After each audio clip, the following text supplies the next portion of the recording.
James H. Reeve phone in. There's many a time I've sat in my living room and cried my eyes out because of these tattoos.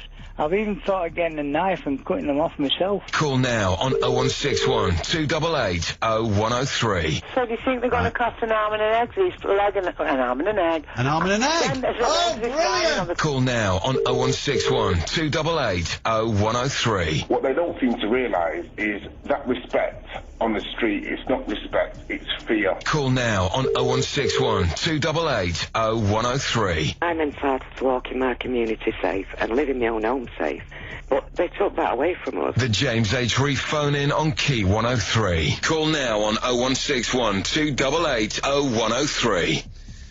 Right, well... Oh, right, OK, well, we'll do that. We'll go ahead with that plan, then.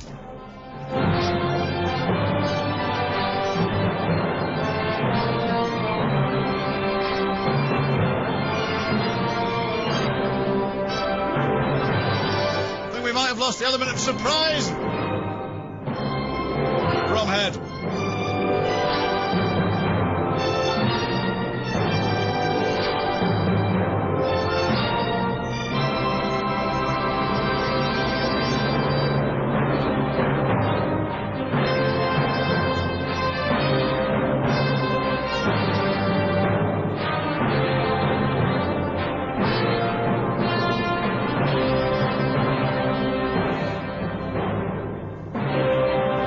Be careful here, we could only get a bit of it, and that's where it ends. Right, OK, lovely, thank you. Yes, welcome to Key 103 on Monday evening edition of, which way round is it? Queries and Theories featuring James H. Reeve, and tonight you'll be pleased to hear it's a Zulu special.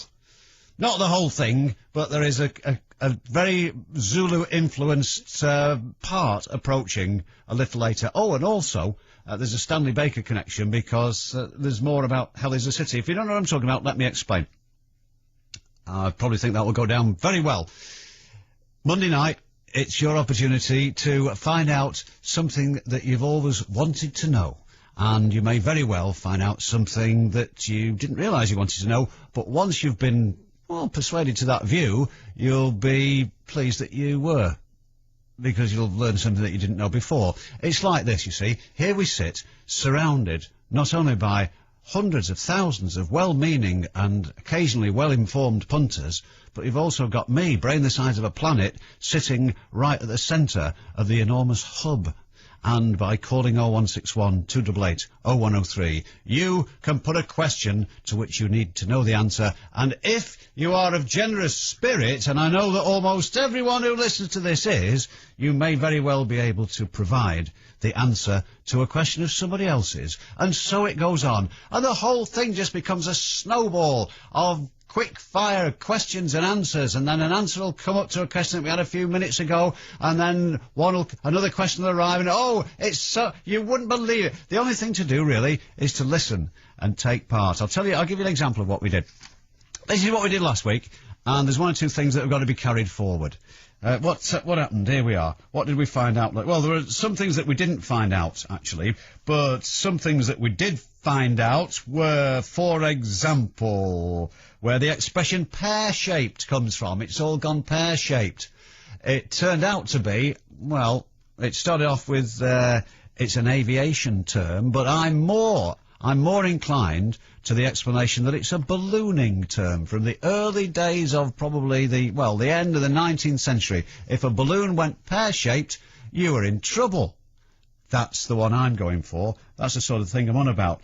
Swinton Rugby League Football Club got a mention in the TV series Space 1999. This was one of the more surprising items which arose, but the weight of public opinion, we asked the audience, and it's true. It was worked in somehow in this science fiction series of... it was a bit of mixed... was it all... yeah, there was a bit of puppetry, wasn't there? And human action, live girl-on-girl action. Oops.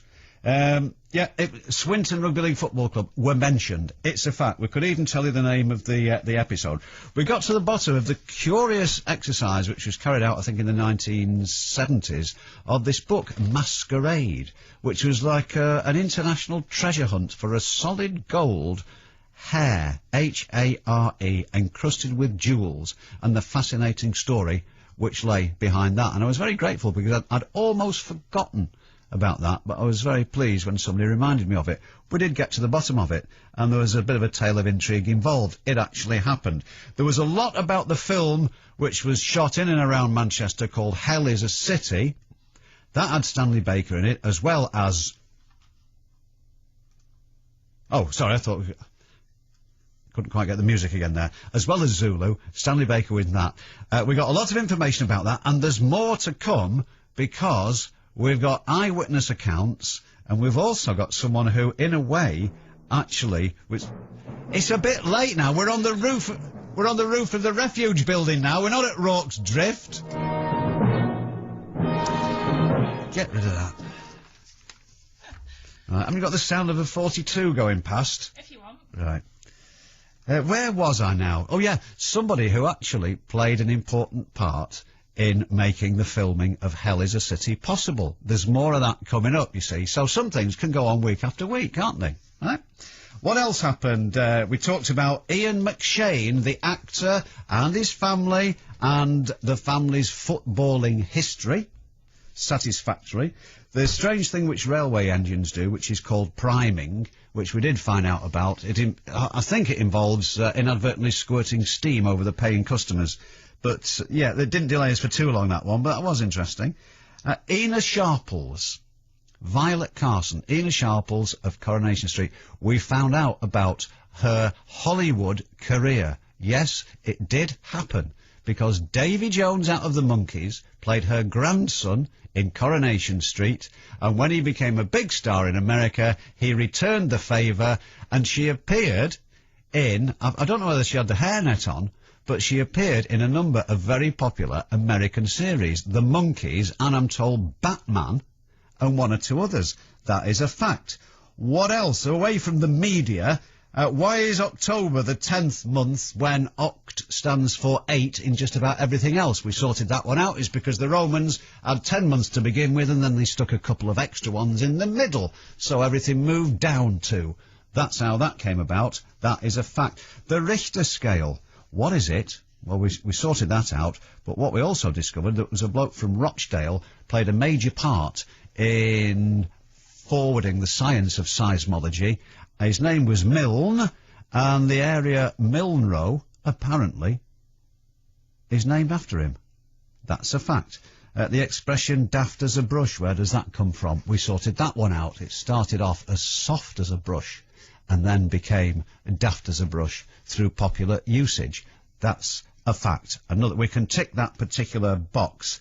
Anything else?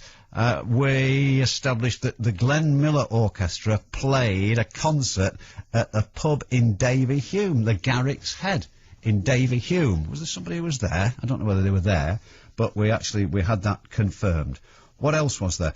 We didn't find out why a collection of owls is called a parliament, but we might pursue that. And somebody asked, what was the TV show which featured the Goodies, or the three blokes who went on to become the Goodies, and Eric Idle and Terry Jones, who went on to be part of Monty Python? I thought it was called Do Not Adjust Your Set, but it wasn't. It's a bit more complicated than that. There was a TV comedy series called Do Not Adjust Your Set. It featured 3 of the members of Monty Python who were to become members of Monty Python, and David Jason in a comedy role. So there, he was just a young lad at the time. What else was there? There was plenty. You're beginning to get the picture now, I take it. Oh yes, there was another film involving Manchester with Liza Minnelli in it, and we established that that was called Charlie Bubbles. So there we are. So it can be anything, really. It can be a question about facts, sayings, expressions, customs, history, you name it. 0161 288 0103 is the number. Put your question on there, And we'll allow you to provide questions and answers via the website, which is key103.co.uk. Find James H there. It's all very straightforward, I think. And then flirt it through, and they will appear in front of me. Later, as I say, this has been building up for a while. A number of enquiries. It all started because, once again, I think it was over the bank holiday, the greatest film ever. The greatest, undeniably. Never mind your Citizen Kane and your Battleship Potemkin and bending Swedish physiotherapists, which is another of my favourites. But Zulu was on. And we got the usual few questions, and the one which really sparked it all off was somebody said, is it true that they sang Men of Harlech at Rorke's Drift to unsettle the Zulus, or was that just made up for the film? I happen to say, well, I couldn't be certain, and as a matter of fact, there weren't that many Welshmen at Rorke's Drift, because the 24th Regiment of Foot was comprised mostly Brummies. And this sparked a certain argument. Well, the news you won't be surprised to hear is that I'm right, but I'll explain quite a lot more, and there is some fantastic stuff, and more than one. I think a lot of people know there is one connection with Rorke's Drift and Manchester, which is that one of the survivors is buried in Manchester, but there is more than one, and there are some fascinating stories emerging out of the Battle of Rorke's Drift. So we're going to have a Zulu episode at some point later. I know you'll enjoy that. Right. And also, this afternoon while I was thinking about this and doing my massive research, I thought, I had a thought about Ivor Emanuel, who was the one who starts them singing Men of Harlech. It's just a funny thing to do with his earlier career. Anyway, it's probably best if I don't get too involved in that now, but I'll tell you later. Right, we're going to start off in Newton Heath in a second or two, but you understand the principle now. 0161 288 0103, queries and theories with James H. Reeve on Key 103 on a Monday evening. Off to Newton Heath in a moment. Key 103. Call it 25! Emma, £25,000! I love Key 103! If that sounds good to you, then the great news is we're doing it again. And this time round, there's even more money to be won. These are the three songs you're listening out for on Key 103's £25,000 triple play. Song 1, Sugar Babes, Push the Button. Song 2, Madonna, Like a Prayer.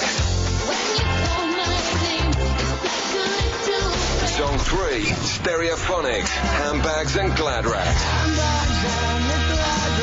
We will play those songs in full and in that order on Key 103 sometime soon. And when we do, we'll be giving away another £25,000 cash.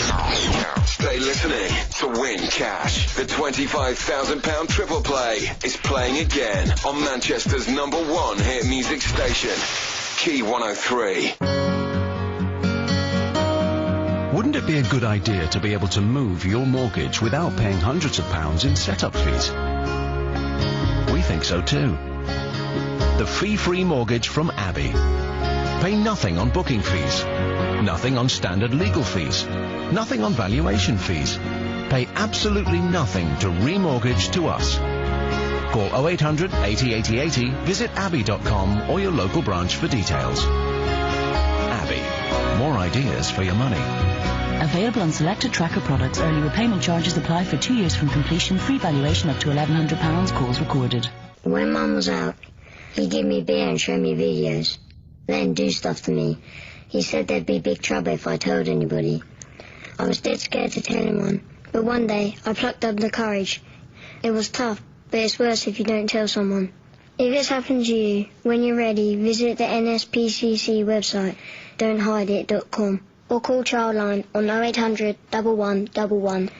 Remember, if you've been sexually abused, you don't have to hide it anymore. When I split up with my last girlfriend, there was a bit of a custody battle. We didn't have any kids, but we had to sort out who got custody of our friends. So, you want Pete and Lynn? Okay, but then I want Claire and Jimmy. Oh, come on, I went to school with Jimmy. And I went to school with Claire. Can't we have one each, then? That could be awkward. At BT, you can now get better value automatically. BT Friends and Family Auto Update now updates your most frequently called numbers to help you save.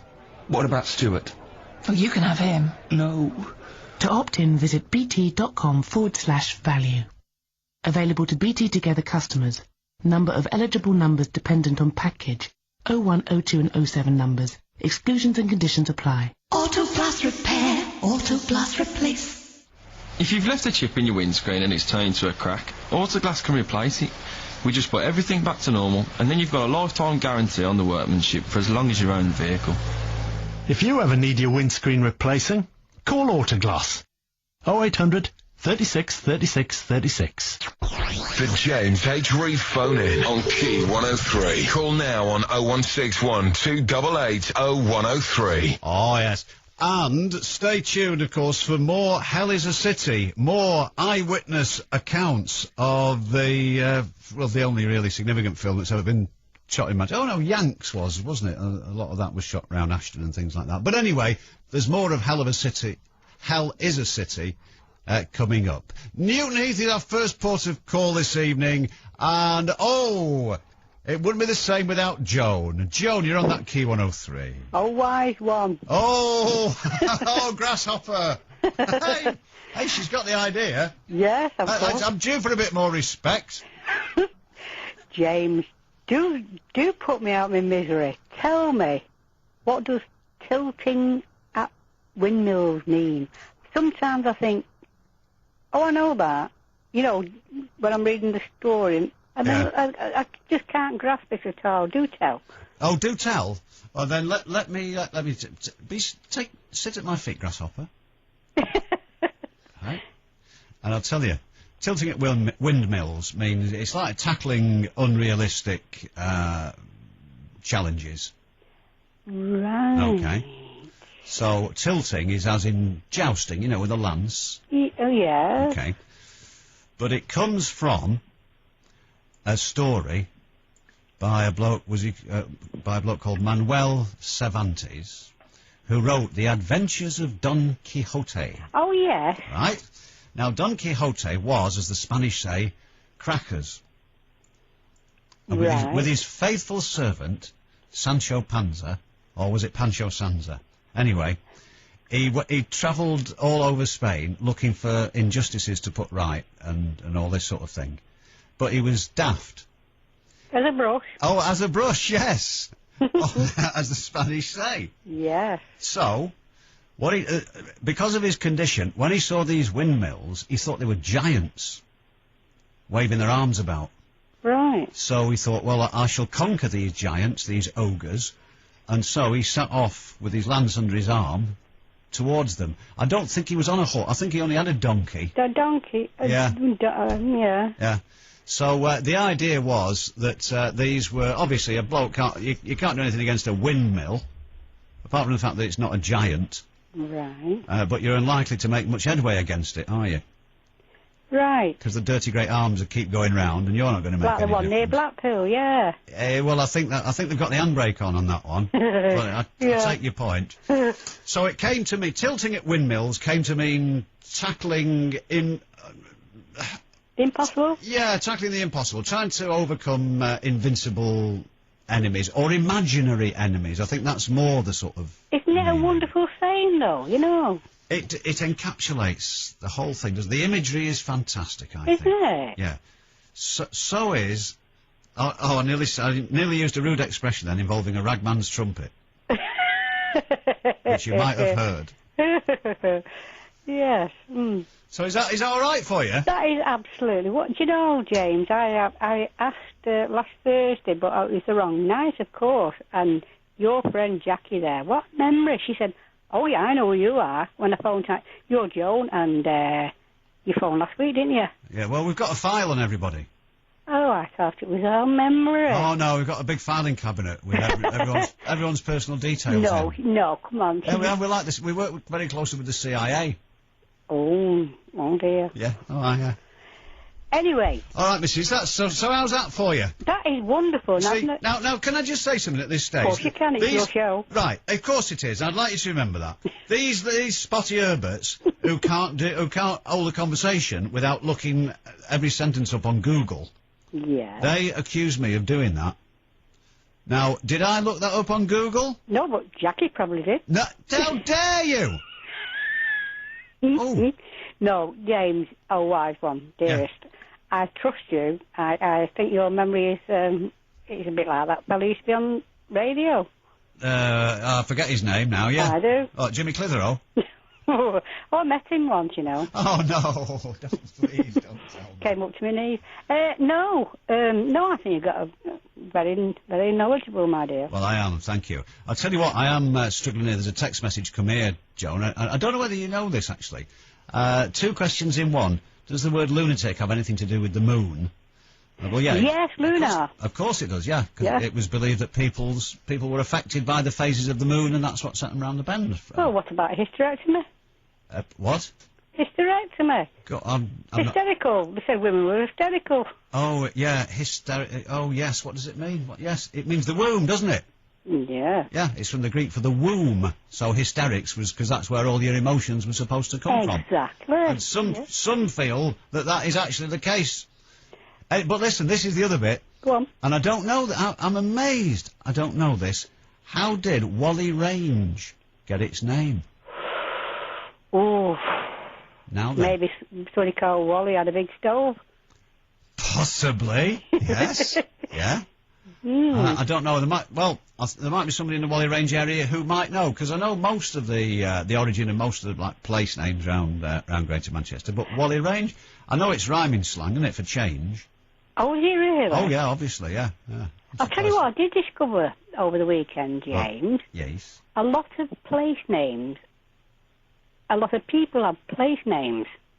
You know what I mean? Like Johnny Preston. Ah, yeah. Now, do they come from them places, I wonder? It's probably... Well, I had a long conversation, as I tend to do, with somebody about this, and it was when I worked in the Middle East. Right. And I was talking to my colleagues there, and we were talking about... I mean, he wasn't called Mr. Kathmandu or something, was it? No, Mr. I'm a dinner jacket. He's getting on people's nerves, isn't he? No, we're all talking about this, that, and the other, and there was all different Saudis and Egyptians and all this sort of thing, and we're chatting about various cultures, and somebody said, "How do you get your names? How do people in the West get the names?" And I thought, I've never really thought about that before, and so I explained as best I could, and then I did a bit of research into it. And of course, now this is an actual fact, this, John, for you. At one time, you used to have one name. Right. Because if you lived in a village or a town, there were no cities. If you lived within your tribe, you gave everybody a different name. But as the population grew and places got bigger, you ran out of names. So? Or you might have made contact with people in the next village, and there's 2 blokes called Robert. So you had to distinguish between the 2. So you'd call Robert the Hen or something like that? You would say Robert who lives by the wood. Or Robert Wood. Who's very tall, Robert Long, or Robert Short, or Robert who always wears brown, or Robert who always wears green. Well, could you just explain my single name? My name was Alcock. Yes, all right. Seriously? I'm not having that. Honestly? What, A-L-C-O-C-K?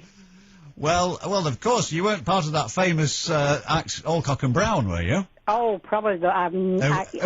I think they both lived in Manchester at one stage, actually. It's a Staffordshire name, actually, James. Is it really?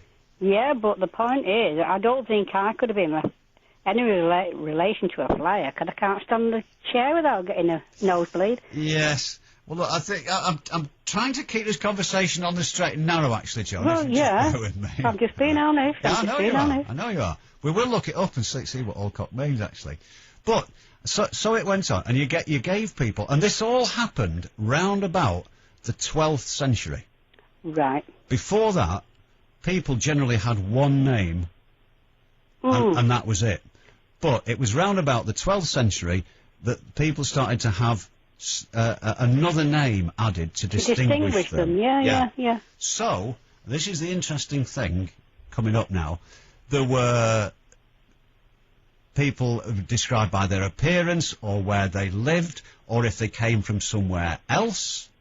You'd say, not John from here, but John, as you say, from Preston. John Preston, and so on. And also, what they did. What they did for a living. Which is why the most common name in Britain, I think in the English-speaking world, Smith. Is Smith. Yes, he was a smithy. Because there were Smiths everywhere, in every village, every hamlet. Because of the horses. Because horses were so important to the way of life and the economy. Can you imagine today, James, with the language that is now and the new words, naughty words, can you imagine what they call people now? Well, they'd be called Jacinta project manager, wouldn't they? Something like, yeah. But listen, that's why, and Alcock's a bit unfortunate, really. But, isn't it? But you might have had Alcock and no hens. You never know. You never know. I think we'll go with that one, Joan, actually. Yeah, that's a very good idea. The sad thing was, James, when I was a little girl, I was always dead thin, dead skinny, and I was called Alcock and no hens. Oh, right. Sadly, okay. Yeah. Joan, look, please, you're not helping. We've had one meeting already this week. No, let me finish this. Oh, well, sorry. Right. See, my surname is Reeve. Yeah. Now, the Reeve was the king's agent. Trust you. Honestly, no, this is a fact. And he had to ensure fair play in both directions. Yes. He had to make sure everyone got fair treatment off the king, and he had to make sure that everyone paid the taxes and did the military service and all that sort of thing, right? My mother's maiden name was Cooper. It was a barrel maker. A barrel maker. Yeah. And so you get Bowyer and Fletcher and Sawyer and all this sort of thing. Isn't it interesting, James? So our surnames in the West are a reflection of life in the 12th century. 1100 now, Yeah, because that was when it all really started. I know the same thing applies in Germany. Obviously, there's lots of people called Schmidt. And in France, I'm not sure. The French for a smith is a forgeron. Oh. But you don't hear that a lot. But obviously, you hear so-and-so Dubois, who live near the woods, and all this sort of thing. So the same thing applies. And you'd be amazed that talking to all these Arabs and that, the same thing applies. When someone's called Abu something, well, that means father of. We don't tend to do that. That's a title that you get, an honorary title. Well, there's not many now, is there really? But what you get is Ibn. Ibn means son of, which we have in Scots and, well, we say Johnson, Peterson, and all the rest of it. Yes. They do it in Scots. Anderson. Mac is the equivalent in Irish and Scottish family names, and they're named after professions as well.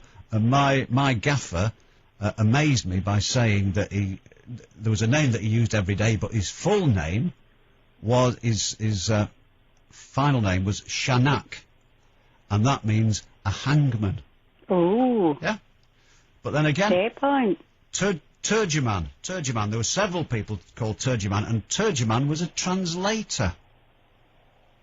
Do you know, you really have gone into this, haven't you, James? I suddenly thought, where do we get our names from? And it's suddenly done. I said, our family names are what people were doing to earn a living about 800 years ago. Well, I'll tell you, my name haunted me, kid, when I was a little one. Well, it would do. It did. I met a fella called John Baish, B-A-I-S-H.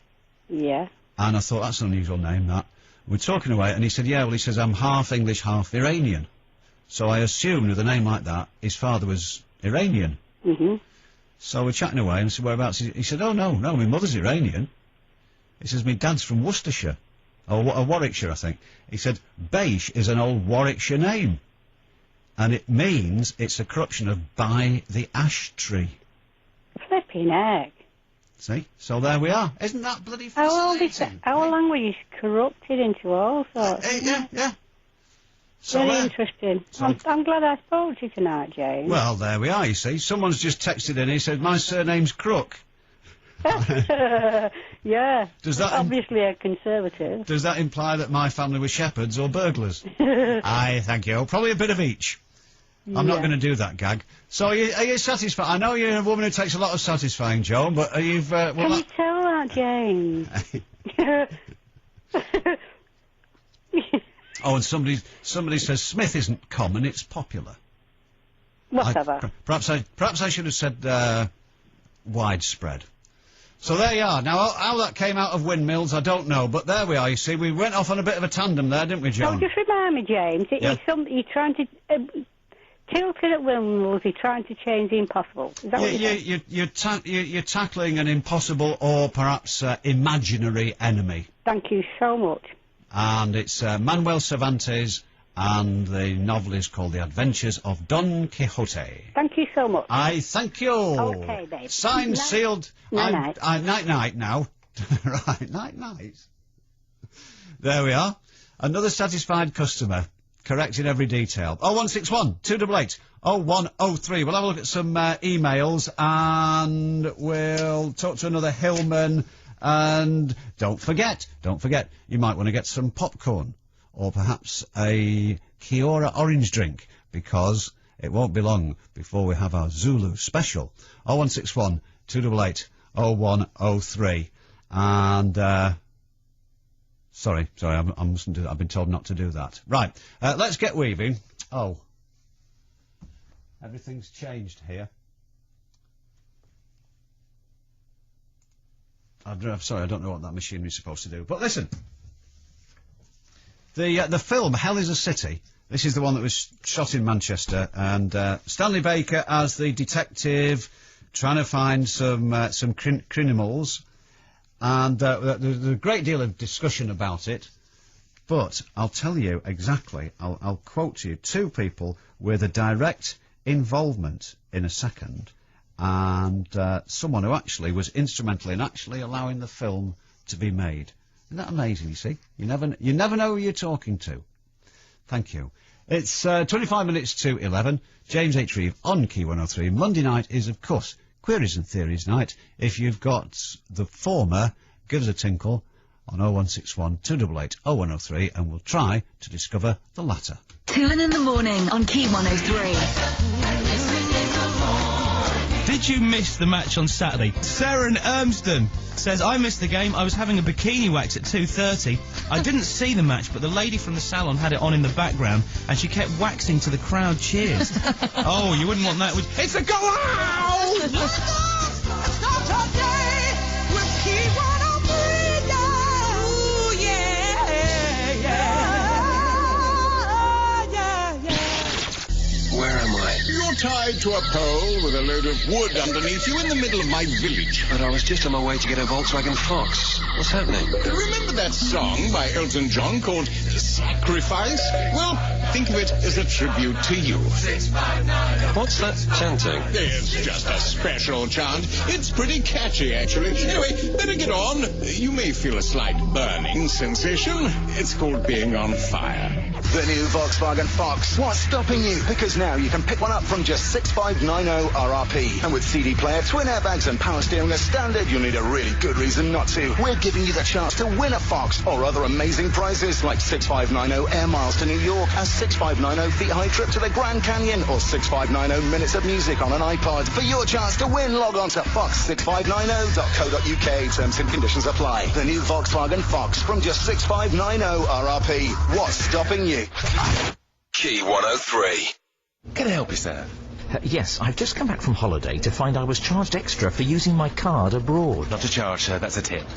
A tip? Yes, people love tipping abroad. They'll tip anything. Restaurants, doormen, taxis, beach attendants, policemen. So when in Rome...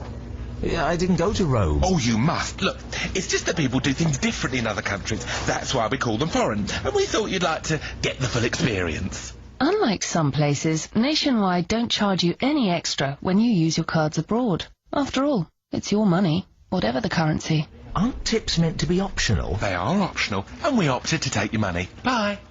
Nationwide. Proud to be different. You have 20 seconds on the city of Manchester starting now. There's an all-new TV channel that is totally focused on Manchester. What is that channel? Correct. Hey, hang on. You can now get regular in-depth news reports from Manchester on which channel? Oh, I should know this. Correct. Code 13 is a rugby league action fest on which channel? Oh, now you're asking. Correct. You have scored maximum points.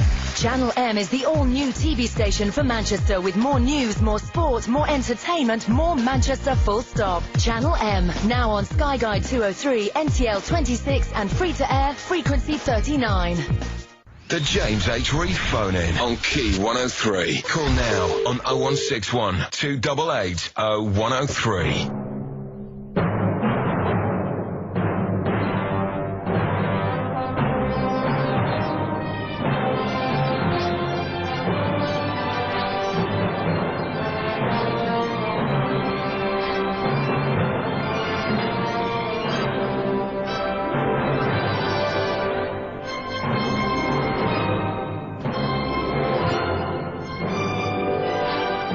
Makes you feel tired listening to it, doesn't it? It feels like hard work. Yeah, yeah. I like it though. Oh. You get very excited, don't you? Eh? You get excited. I do actually, yeah. Yeah. I can see it. I wish I've got my Martini Henry single shot. Have you? Yeah. Anyway, listen, I'll just do this. There's a load of detail to come about Hell is a City, but I'll just do this one. This is Roy Jackson from Wilmslow, and he sent this in, was this last week? Yeah. Yeah. Yes, he did. Just in time to be too late, so we've carried it forward. And he said there was some debate as to where the big scrap at the end of the film takes place. And you can see, I don't know if you've had the opportunity since we last talked about this, but apparently you can buy the DVD of Hell is a City for about £6. So it's not exactly changing hands, you know, they're not fighting for it. But you can see what Manchester looked like. It must be, it's 40 years ago, isn't it? 40? 40 years ago. And you would not believe what a tip it is. What a dump. Don't say that about our lovely city. Eh? Well, it was as black as the hobs of hell. It was filthy. It was terraced houses, slate roofs glistening in the drizzle. But they might have and factory used chimneys everywhere. The cathedral. You know, stuff to make it look like that. No. The cathedral. Joan would tell you. The cathedral used to be jet black. Really? All the buildings in the city centre, that are all swanky apartments now, they're as black as your hat. Absolutely jet black. When we went on holiday and I saw a church that was like a pinky grey colour, yeah. I thought, what's that made of? Honestly, I couldn't believe it. I thought, it was just clean. Yeah, I thought buildings are made of like a black stuff. And everything was jet black through 100 years of belching smoke and soot. So it wasn't a black and white film and you're getting confused? No, not at all. Okay. Anyway, the point is this. Roy Jackson from Wilmslow says, about the fight sequence at the end of Hell is a City, my father was the estate manager at the Refuge Assurance Company on Oxford Road there, isn't it? And it's now called the Palace Hotel, I think, but it was the Refuge Assurance. Everyone used to call it the Refuge Building. He was the estates manager, and he granted permission for the filming of the fight scene on the roof of the Refuge Building. There we are.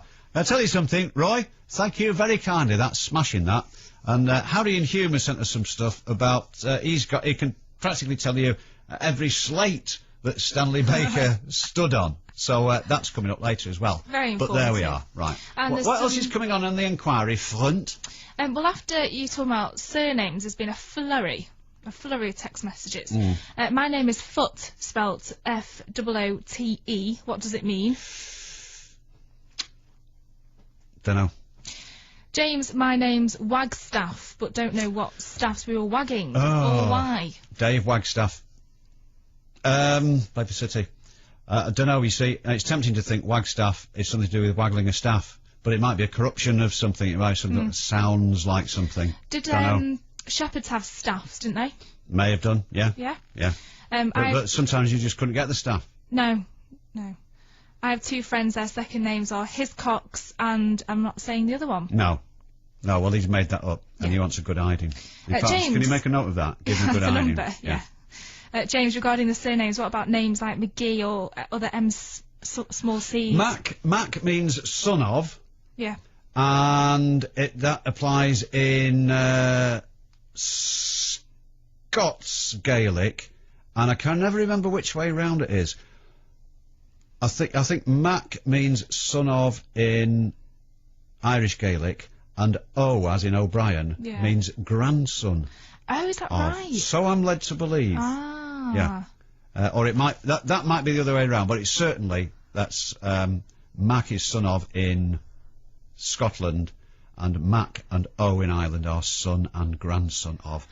And something that I don't know myself is there was in Iceland, you don't automatically inherit your father's name because if you're a woman, you are not called Peterson. Right. You are called Petersdotter. Really? Yeah, that's a fact. Obviously, so you are identified as now whether women have different surnames than men because they are daughters. Yeah. I don't know, or whether it's just does sound like that whether though, that becomes a surname and is handed then down. Carried on. If you're Icelandic in the least bit, in fact, if you're nogging the nog and are listening at the moment, then give us a ring. 0161. I never thought I'd be sitting here asking for nogging the nog. Certainly discussing the provenance of Icelandic surnames. No. And but I know that the O's and the MCs often get dropped as the generations carry on. Possibly. Because I know a family name in connection with ours had an O, and that's now been dropped. Right. I think it's just with time that they can get dropped. Maybe, yeah. Of course, there was the famous Irish astronomer who discovered a constellation, and it was named after him. He was called Mr. Orion. Right. Yeah. Yeah, go on. Damien in Hyde says, James, how can you explain my last name, which is Johnson? Well, if I have to, he'll never understand. Oh, I think it's because his father was a polisher. And Steve from Bagley says, how did the concept of time come about? So. What does he think this is? I don't know. Let me answer that question in a number of ways. And? Couple of origin of phrases. One from Cat in Oldham says, where does the phrase touch wood come from? For example, I've never broken a bone. Touch wood. Touch wood. Well, it's a superstition, isn't it? I don't know whether there was supposed to be spirits living in wood that you had to placate, or whether they were meant to protect you. But certainly touch wood is it's something along those lines. Or like saying bless you when you sneeze, because it's believed that your heart stops and the devil can snatch you in that instant. Rubbish. That's true. Is it? Well, no, it's rubbish, but that's what people believed. I thought it was just polite. No, when you sneeze, that's polite would be, oh, do you want me to wipe that up? Right? No, bless you is because they believe that when you sneeze, your heart stops and you're dead for enough time for the devil to grab you. So they say, bless you, to ward him off. That's true, that. Is it? Yeah. And when we were no, at well, school, I mean, it's not true in that sense. No, but yes, right, that's where it comes from. At school, everyone used to say that a sneeze was 1/7 of an orgasm. Did they? Yeah. Were you taking anything for it? No. Snuff. And throwing salt over your shoulder? Oh, yeah, that's another one. Why? That's, I went to a wedding recently and the groom was Ukrainian and they do that for good luck. That's right. Why? Is it something to do with the... Left shoulder. Is it something to do with, I don't know. We've already mentioned his name. Not Stanley Baker. Don't know. No, the devil. It's got to be over your left shoulder because the devil stands behind you on the left or sinister side. Ah. And if you throw salt over your left shoulder, he is allergic to salt, you see. Yeah, and gluten, I think, as well. He doesn't like it, no. So if you throw salt over your left shoulder, it's in the devil's face. Ah, right. Aye, thank you! And where does the expression jackknife come from, and what does it mean, says Claire in Ilmston? Jackknife is in, well, a folding knife used to be called a jackknife. Yeah. So a wagon bending in the middle is imitating that. Why it's called a jackknife in the first place, I don't know. I know why a bread knife's called a bread knife. Yeah, well. But I don't know about a jackknife. If you do, 0161 288 0103. I'd really like, actually, especially after last week's triumph over Mr. Milne, who worked very closely with Professor Richter and developed the science of seismology, turning out to be from Rochdale. That was fantastic. But if you know anything about Whalley Range, if you know the origin of that, then we'll have some of that. Thank you. I'd like to give you a countdown, so many minutes to Zulu, but I haven't decided when I'm going to do it yet. But we're going to have a Zulu extravaganza as a token of respect for the greatest film ever made, and also it will be an opportunity for me to put Harry from Gorton in his place and just tell him how catastrophically wrong and how unimpeachably right I was. Not, you'll note, for the first time. Right. Ah, dear me. Sadly, we're going to have to speak to somebody in Doncaster in a moment, but don't worry, don't let that put you off. 0161 288 0103. Whenever you like. Doncaster follows. Key 103. News for drivers using junction 7 of the M56. The westbound exit Slip Road will close overnight Friday and Saturday, June the 16th and 17th, 9 p.m. to 5 a.m. This is to complete investigations into the structure of the bridge. Afterwards, traffic restrictions will continue for safety reasons. That's overnight closing this weekend and continued single-lane traffic at junction 7 M56 westbound exit. The Highways Agency, putting motorway safety first. I'm Eileen and I'm quitting with nicotine. I was quite dubious about giving up cigarettes because when I gave up before, I did put on a bit of weight. But now I'm 6 weeks into it and I really find with the nicotine lozenges that not only are they helping to take away my cravings for the cigarettes, which is great, but also I find that I don't have to be eating and nibbling all the time, so far so good.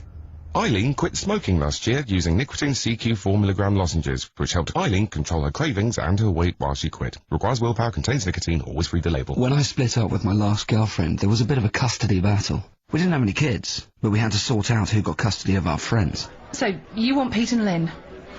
Okay, but then I want Claire and Jimmy. Oh, come on, I went to school with Jimmy. And I went to school with Claire. Can't we have one each then? That could be awkward. At BT, you can now get better value automatically. BT Friends and Family Auto Update now updates your most frequently called numbers to help you save. What about Stuart? Oh, you can have him. No. To opt in, visit bt.com/value.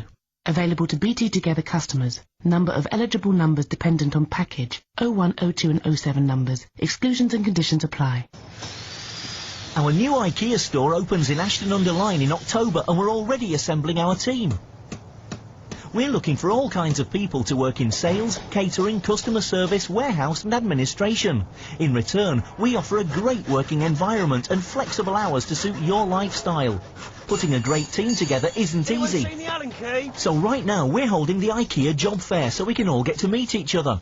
We're at the new Oxford Park Sports Hall, Pottinger Street, Ashton-under-Lyne until the 17th of June from 10 until 8. That's the new Oxford Park Sports Hall, Pottinger Street, Ashton-under-Lyne. See you there.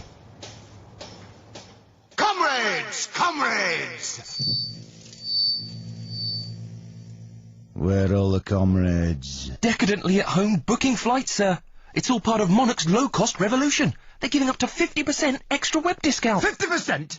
What, along with the allocated seating, free newspapers, and all the other extras? Yes, sir. Book at flymonarch.com by the 13th of June and get up to 50% extra web discount. Flymonarch.com. Expect more, pay less. Quick, give us your laptop. The James H. Reeve phone in on Key 103. Call now on 0161 288 0103. There's some very, very interesting stuff coming in on the email, actually, so we'll gather our wits in a moment. But talking of wits, well, half a one anyway. Let's go to Doncaster. Hey, you listen to me, you. Oh, dear, I don't know. They just come to me. You called me at half-wit, but you won't tomorrow. Why? I'm not going to say any more than that. But the egg will be on your face when you open tomorrow's post, pal. Right. Now. Here or at home? at the hunting lodge. Listen. Who was the first person to play James Bond? Now, we know this one. This is old hat, this, mate. No, it's not. Yes, it is. No, not this one. You think you can beat me? I do. Right, he was an American. Who was it? Oh, God. He played... Come along. He played Jimmy Bond in an American... Oh, God. Oh.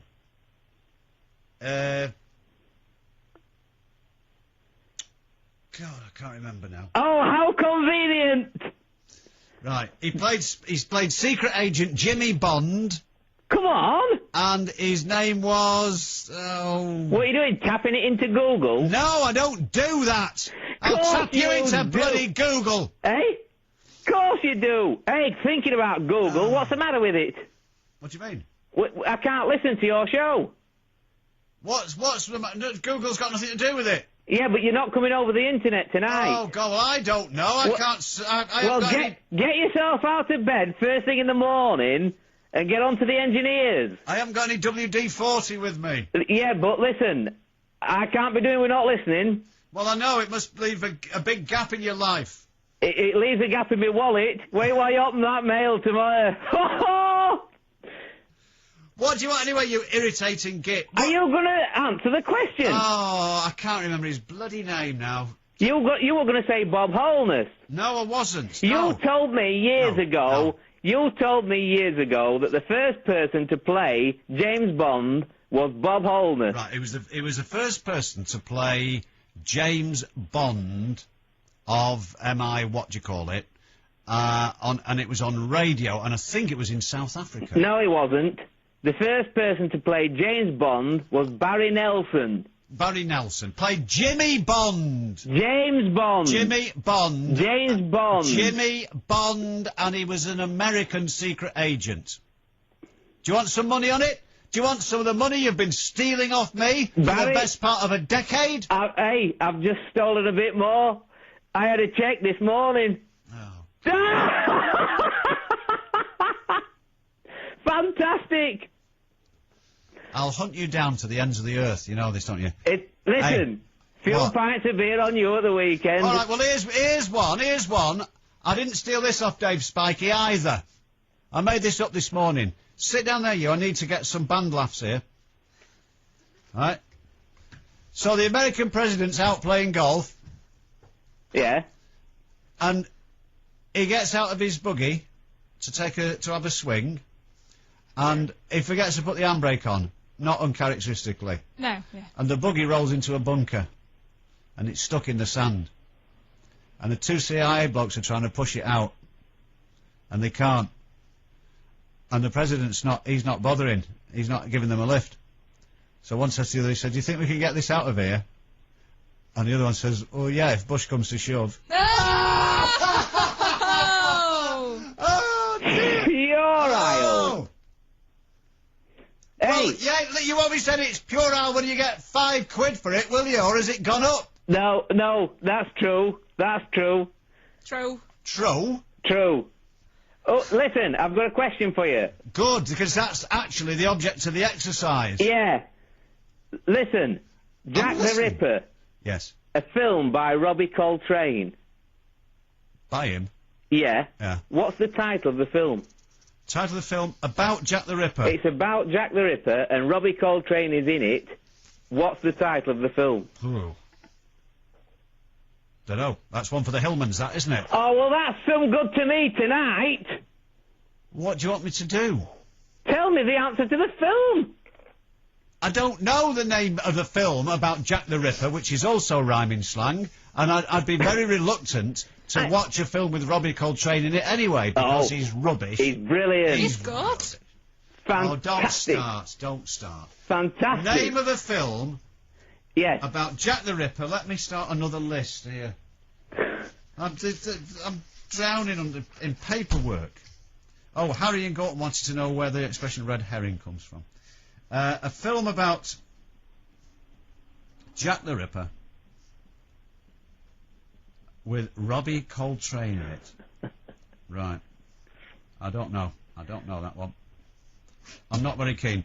There's all sorts of... there's some a theory going around. It was somebody from Liverpool. Oh, just a minute. Mr. Burt. I do hope we haven't delayed you unduly. Sorry to keep you waiting, sir. But here's the answer to the question you required. Much easier than actually using your brain, isn't it? The answer yes, is... Jacqueline? The answer is From Hell. From Hell. There we are. And stars Johnny Depp. Johnny Depp. Probably... And that's from Martin Bagley. Right, that's very kind. From Hell. Probably shot in Doncaster. Who's been shot in Doncaster? Well, and I can think of somebody who should be, frankly. Oh. There we are. So, Gary, anything else we can do for you, sir? Do you know something? Would you like me to make some scrambled egg on toast? Do you know something, James? Of course I do, yes. I am going to have to write a new song, because you're starting to sound more like Dennis Lawson now than Derek Beatty. Well, thanks very much indeed. We've got a likeness with Dennis Lawson on the website, haven't we? He looks like him, doesn't he? We would play some of your rubbish compositions, but I haven't worked out how to get the CD on air. It sticks in the CD. I've only been doing this 15 months. Rome wasn't built in a day, you know what I mean? There you go, yeah. Yeah. So is there anything else now? You're going to go out and hire that from... No, I'm going to go and try again now with this flaming Google job. Right, I don't know. It's all beyond me. They didn't advertise for a typist. No. Right. So will you be all right now? Well, that's too much to hope for, but we'll, in other words, can we get rid of you? Yes, get out of bed in the morning and sort that problem. Yeah, I'll see what I can do. It should work, it should work. If you go on our website, I'm sure there's a thing that you can click on and that's... Yeah, it's called Listen. There's another thing. What's this for? If you go on my page, this clown can't listen on the website. Right, this isn't interesting. This is like doing a live broadcast from the... what did you just say then? This clown? Complaints department at British Gas or something, isn't it? So I tell you, hey, listen, just to go off on a bit of a tandem here. Do you know what you made me laugh last week? Last week, was it? Yeah. I thought I made you laugh almost every week. I fell off the settee last week. Do you know what you actually said? No. You said to an Illman, as you call them. Yeah. Yeah? Yeah. You said, right, I'm the boss here. Yeah. And if it's crap, it doesn't go out. Yeah, well, but I make an exception in your case, Gary. Does that mean, does that mean that the 15 hours a week that we listen to, that's the good stuff, is it? That's the best of, yeah. It's the stuff we reject that makes us the best. Right. I've just got to say something, and it's not altogether connected, and I'm sorry for interrupting the flow, because there's nothing worse.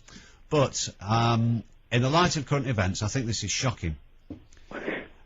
At tea time yesterday, I'm on the way in, and there's water in the road at a crossroads in Salford. Yeah. And I thought, where's that coming from? That's not somebody been washing the car, that. Because everywhere else, it hadn't rained for about 10 days, had it? It was dry as a bone. Yeah. Right. So I could see there's water running down the gutter. So I thought, that's a leak there, isn't it? I thought, well, we'll see now. So I thought, perhaps foolishly, maybe somebody in the street, who lives in the street, would ring the water board or whoever they are. I mean, that's a work of art, isn't it, finding out who actually owns the water now. Oh, yeah. I thought perhaps somebody might ring them and say, there's all water, there's gallons and gallons of water running down the gutter in our street, going down the drain. Anyway, 24 hours later, I go back, and it's worse. So nothing's happened. In fact, it is now about a third of the way up your wheel as you're going. Honestly. No. It's 6 inches deep. Did you phone them? Yeah. I'm coming to that. Yeah, and James, I can did see you it. phone them? Well, I'm coming to that. I can see that the water's coming out of the pavement now. Obviously, kids have been out digging, right? You won't pay for call. Water is hurtling down the street now, and it's gathering at this crossroads, and it's about 6 inches deep. Great Cheetham Street West it is, as a matter of fact. So I thought, well, obviously, either they've not done anything about it, or nobody's phoned to tell them about it, so I'll give them a ring when I get into work. Okay? So... Where it's free. Because I'm at the earliest available opportunity, because hundreds of gallons of water are disappearing every second. You just passed it to go home, you said. No, I'm coming back in. This is 24 hours later. Yeah, why didn't you do it on the first time? Because I've not just done this. I said it can't be ruled out that perhaps someone who lives in the street and can see it might ring. Oh, when I discovered 24 hours later that the situation is undeniably a lot worse, I thought, well, I'll ring the water and see what happens. When you get to work. Yeah. So I start. Where'd you go? Get the phone book out. Water. Nothing. Go on the internet. No. Who does this, that, and the other? Report water leaks. Yorkshire Water are in there, believe it or not. Oh, we're very good up here. Yeah, that's right. Especially if you're a shareholder, I believe. So I'm going through what do you want to do? Want to do this, that, and the other? I said, I want to report the fact that there's a leak, that there's a big leak. It's not just like you get a bit of water coming up through the pavement. This is shooting up in the air, about a foot up in the air now. So in the end, it took me probably a quarter of an hour to find a long, long way down the list of things on the website, report a leak. And it gave a phone number. And I rang it. And they'll be open again at 8:30 tomorrow morning. What? Yeah. Really? Yeah. Yeah. Or is it 9 o'clock? I think it's 9 o'clock till 5. Monday to Saturday. And 9 o'clock till midday on Sunday. Oh, well, that's not bad. Right. So that's, so by the time they get in there tomorrow, it will have been, 24, it will be about 40 hours. Well, you have to remember that next time I'm moaning about the hosepipe ban. There we are. Anyway, I never thought I'd be this bored in my entire life, Gary! Thank you very much indeed. There we are. Right, he'll pay for that one way or another. 0161 288 0103. Sorry to shoot off on one there. It won't happen again. I don't mean to, I don't wish to distract you, because that's, awful. But it's Queries and Theories night, with a Zulu special not very far away. 0161 288 0103. Call James H. Reeve on Key 103 if you've got a query or a theory. Maybe we could do a bit of mixing and a matching. We're off to Whitefield next. Key 103. He's heading home again! Football. I'm tired of football. And footballers. I wouldn't mind their money, though. Don't dream about the lifestyle of a footballer's wife. Win it with Boots and Coca-Cola. 2 nights in a 5-star London hotel, tons of pampering, shopping at Tiffany's and Harvey Nichols, plus dinner at 2 swanky restaurants. Drop into Boots before the 5th of July for how to enter, plus our special deal of any 2 500ml bottles of Coke or Diet Coke for £1.30. No purchase necessary. Conditions apply. Boots and Coca-Cola. It's the perfect match! Can I help you, sir? Yes, I've just come back from holiday to find I was charged extra for using my card abroad. Not a charge, sir. That's a tip. A tip? Yes, people love tipping abroad. They'll tip anything. Restaurants, doormen, taxis, beach attendants, policemen. So when in Rome... Yeah, I didn't go to Rome. Oh, you must. Look, it's just that people do things differently in other countries. That's why we call them foreign. And we thought you'd like to get the full experience. Unlike some places, Nationwide don't charge you any extra when you use your cards abroad. After all, it's your money, whatever the currency. Aren't tips meant to be optional? They are optional, and we opted to take your money. Bye. Nationwide, proud to be different. After school, he'd give me my secret homework. He'd do gross things to me. I didn't want to tell anybody, because he'd just think I was dirty. It went on and on until I told someone. They made me realise it wasn't my fault, and I had nothing to be ashamed of. If it's happened to you, when you're ready, visit the NSPCC website, don'thideit.com, or call Childline on 0800 1111. Remember, if you've been sexually abused, you don't have to hide it anymore. The James H. Reeve phone in on Key 103. Call now on 0161 288 0103.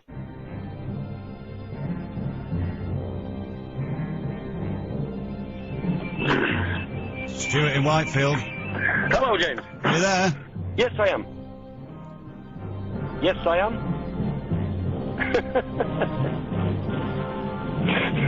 We're appearing at the top of the hill. Yes, I know. Is this Rogue's Drift or it's Anzlana? Ah, well, there's actually... Right. I couldn't get the proper CD. I've had to pinch that off a website and it stops halfway through. But, you know, obviously times are hard. That is actually, there is a bit where they, that's the bit where, oh no, that's called Wagons Over, that bit, you know that bit. But listen, I'm gonna do a whole thing about, where all the various people from Rorke's Drift got to, and it's fantastic. Even Lord Chelmsford, you wouldn't believe what happened to him. Well, I'm looking forward to it. It's fantastic, and all because somebody mentioned. Well, I would probably have done it anyway, but all because somebody mentioned, did they really sing Men of Harlech? Yes. At Rorke's Drift. But anyway, you wait till you hear this. Honestly, you'll fall over at some of this stuff. It's brilliant, and some of it, 2 bits in particular, are absolutely bloody heartbreaking. I'll try and remain seated. Right, if you would. Anyway, Icelandic surnames. Oh!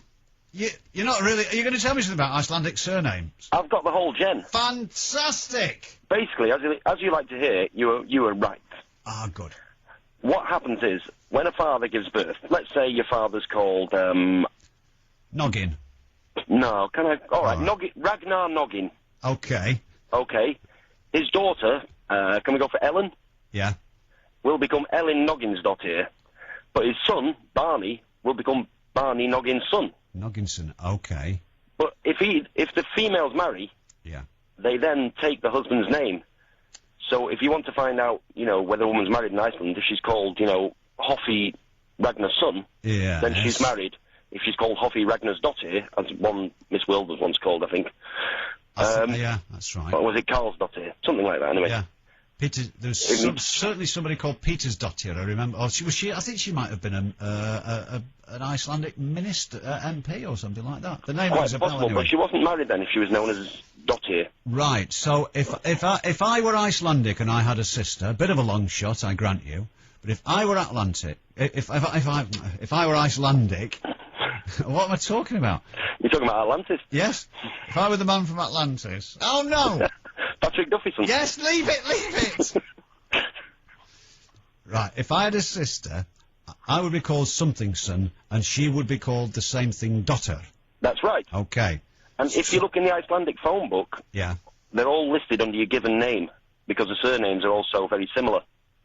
I see. So you're listed under your given name, you would be listed under Hengist.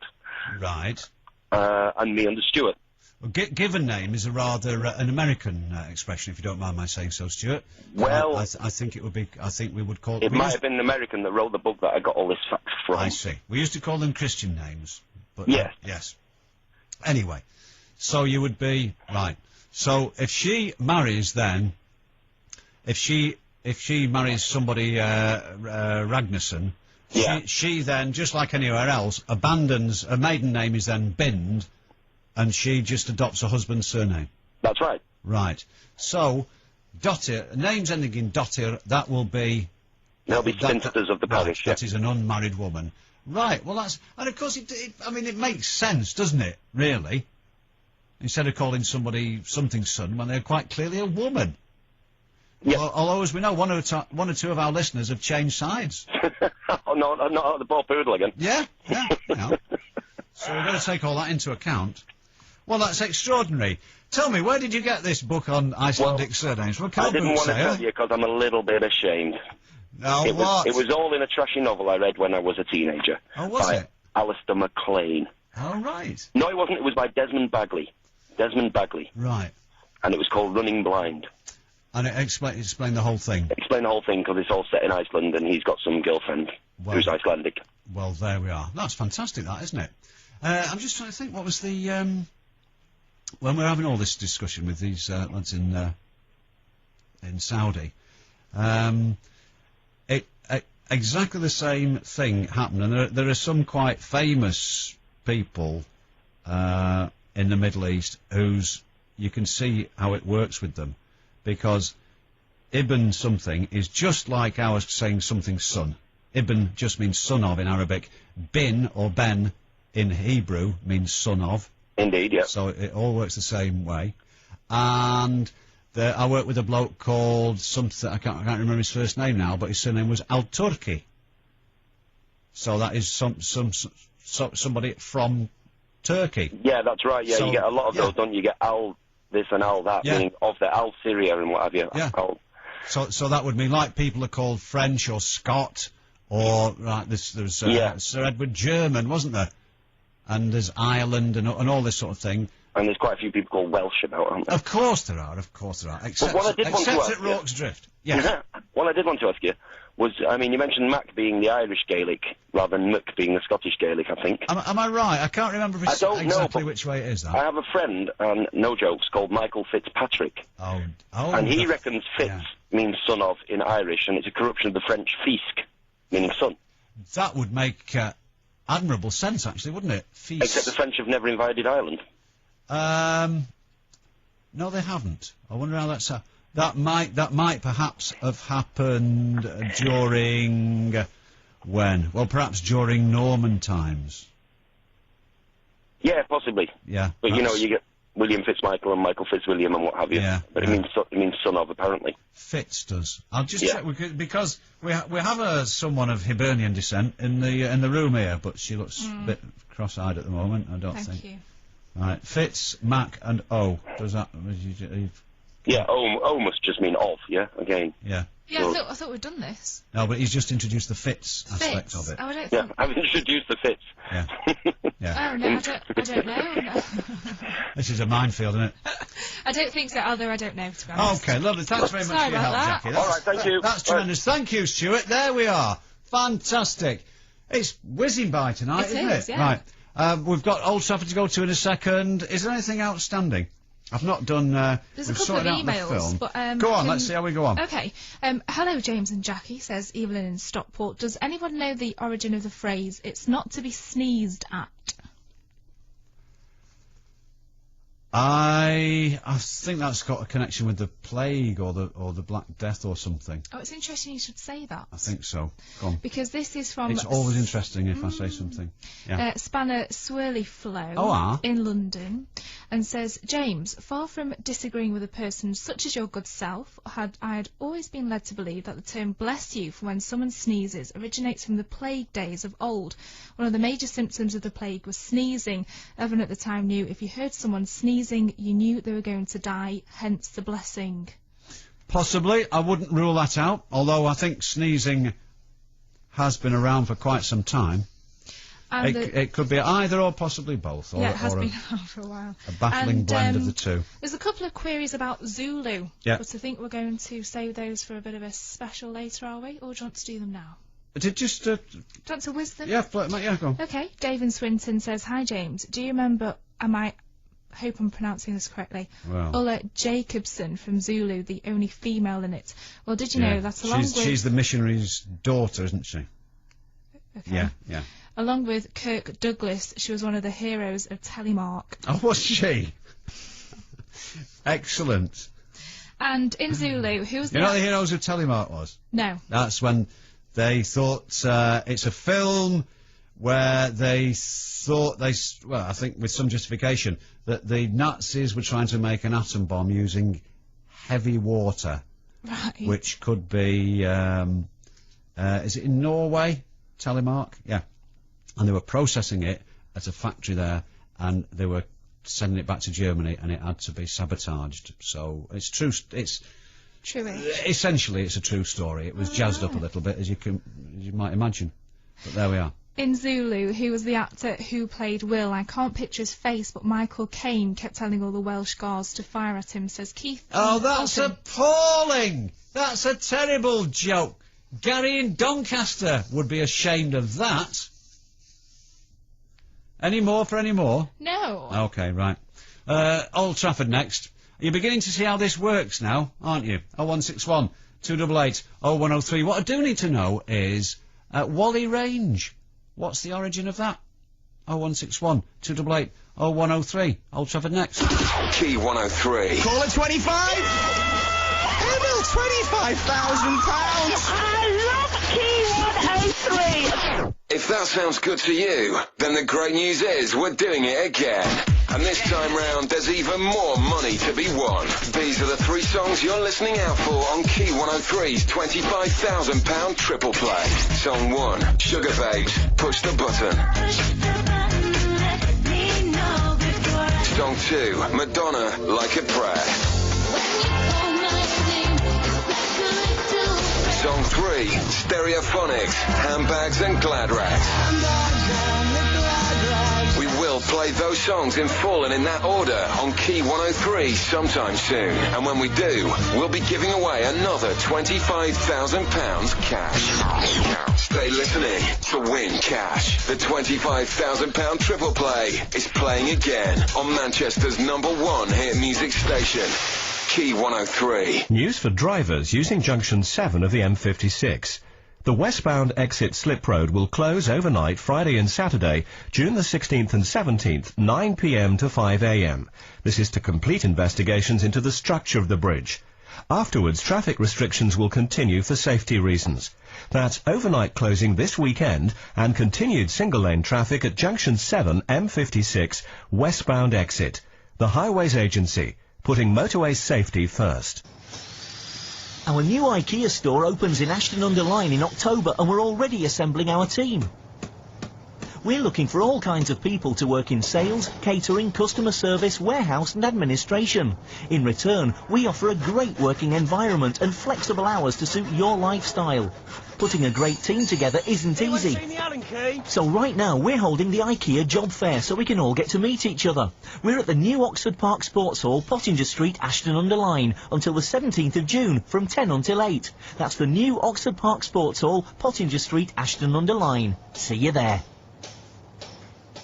The James H. Reeve phone-in on Key 103. Call now on 0161 288 0103. I've just remembered, I did mean to ask Jackie if she could give us a bit more detail on a story. I think probably we'd all like to know a little bit more about it. A rather unsavoury story, which is in the 10 o'clock news, involving a Mr. Elvis Presley. Anyway, we'll do that later. Gurney in Old Trafford, Gurney. Hello, James. Hello, sunshine. It's to do, something to do with the jackknife. Jackknife, yeah. Somebody phoned in about where does the term jackknife come from, and you rightly said it's because it bends in the middle and articulated trucks. But you asked why jackknife. Yeah. Right. It's to do with the sailors, Jolly Jack. Oh, is it Jolly Jack Tar? Yeah. Have you ever seen a jackknife? I probably think I have. Yeah. Well, let me explain what they look like. I mean, right. I probably haven't, but I think I have because I don't really know what a jackknife looks like. Well, let me explain because you just confused me nicely there. Good. Here we go then. Yeah. You know the Boy Scouts, the Boys Brigade, and other urban military groups? Yes. They used to be handed out these little knives after they've been in. And when I say little knives, to kids, they're quite heavy. Yeah. Right, with like a metal patterned handle, yeah? With a good blade, and the other side is like a spike. Now, I was always led to believe in the days of wooden ships and, big thick string and all that. Yeah. That was for undoing the ropes and splicing and one thing or another. Okay. Are you having that? I'll go along with that. Right. So a jackknife is quite a specific... I think it was a knife that was designed to suit the sailors of a bygone age. Right, okay. So with all the necessary... Well, I don't think there was that much on it. There was like a little bit of a ring thing that went on your belt. Yeah. There was like the blade itself, which is a tidy piece of hardware. Okay. And the spike that was, like I say, for either undoing or splicing ropes, etc. So, yeah, so like a floating Swiss Army knife. But a bit bigger and not as many bits and pieces. Right. No screwdrivers or saws or anything. Or little pairs of nail scissors. Yeah, all that.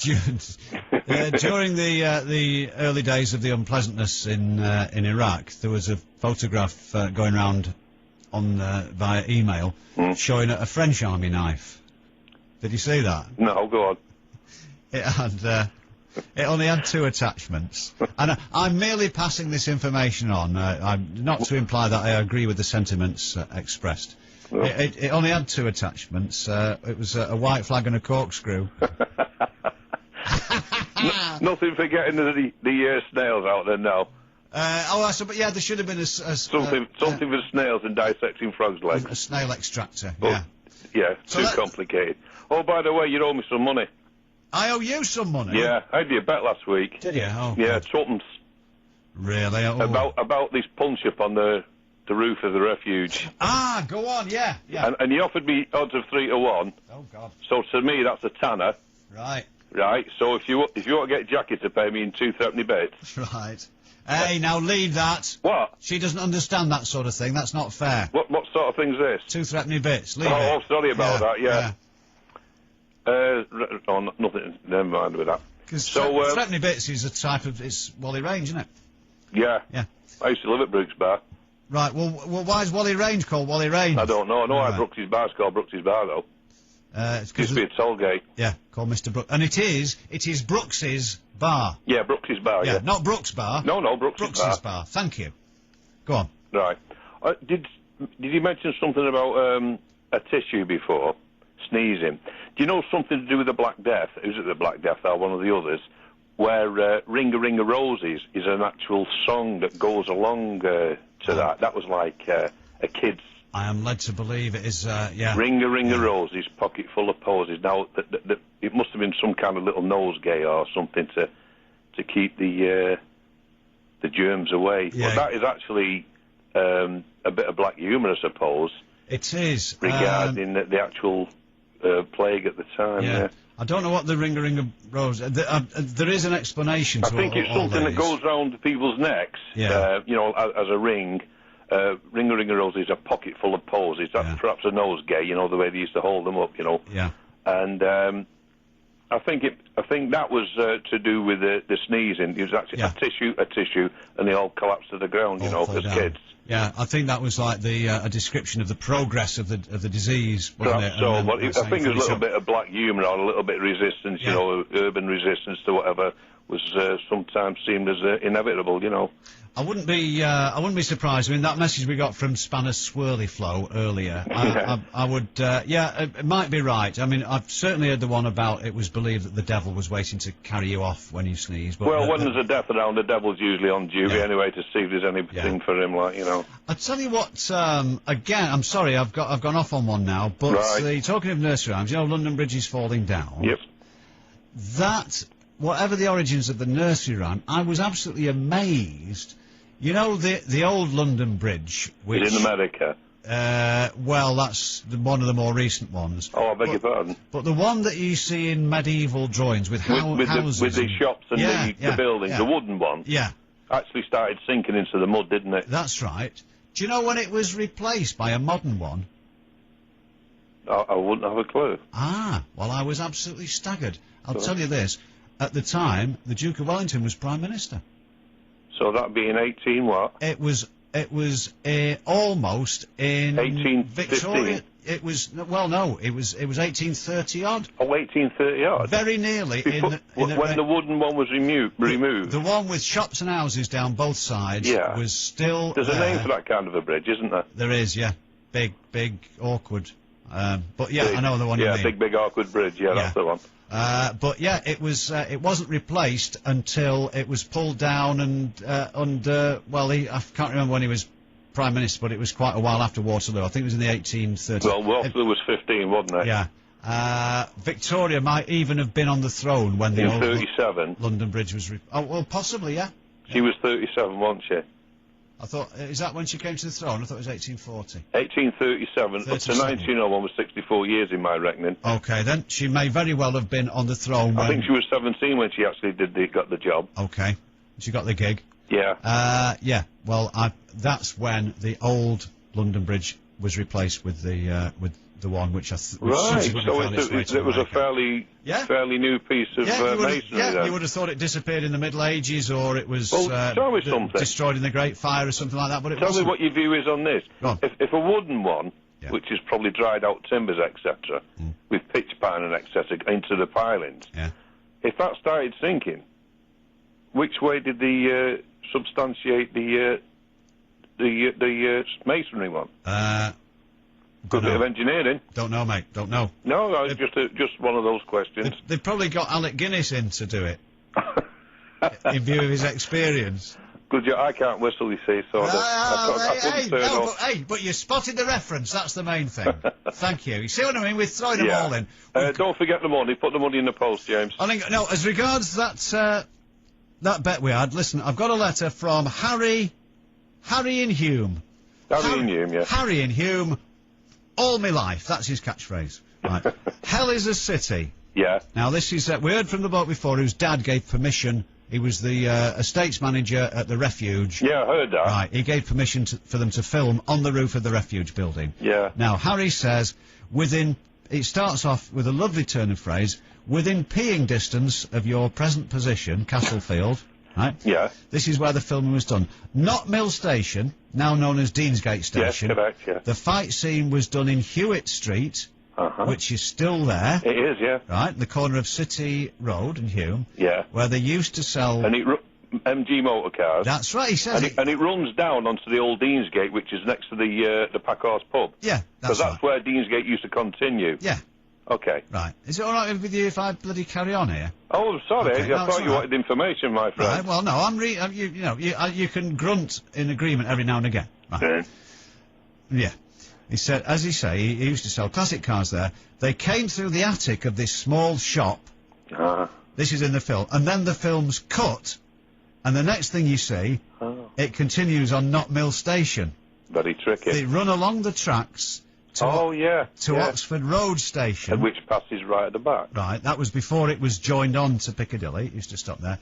The fight continued into the Refuge Assurance Building, onto the roof, and onto the adjoining BDA building next door. Right. Now, I was told that there was something called the Skin Hospital in those days, but apparently I was wrong there.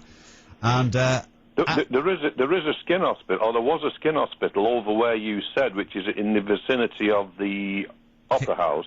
Yeah, that's right, Key Street somewhere. Yeah, in that vicinity. I think there was two. There was one on Garside Street, and there was actually one on Key Street itself. Right. Well, apparently I was misled on that. But Harry said he was on the corner by the Palace Theatre watching that day as the filming was going on. Right. Also, in one scene was Bootle Street Police Station.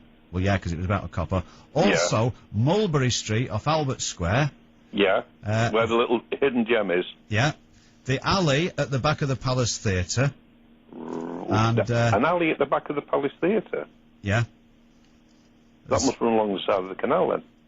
No, the Palace Theatre. The Palace Theatre, yeah. Yeah. There's a canal at the side. There's only a small dead end at the back of the... Oh, that's it, yeah. That's what it right, means, yeah. So it's not a through alley, it's just like a... Go on, then. Yeah. Donald Pleasance was... I can't read that word, unfortunately. It also involved the bus station, the old bus station at Piccadilly, and also the former bus station at Mosley Street, which is now where the... Yeah, Lower Mosley Street, actually. Yeah. LMS, yeah. Where more or less where the Bridgewater Hall is situated. Yeah. So usually get on a shower and got a Blackpool from there. Yes, if you like, yeah.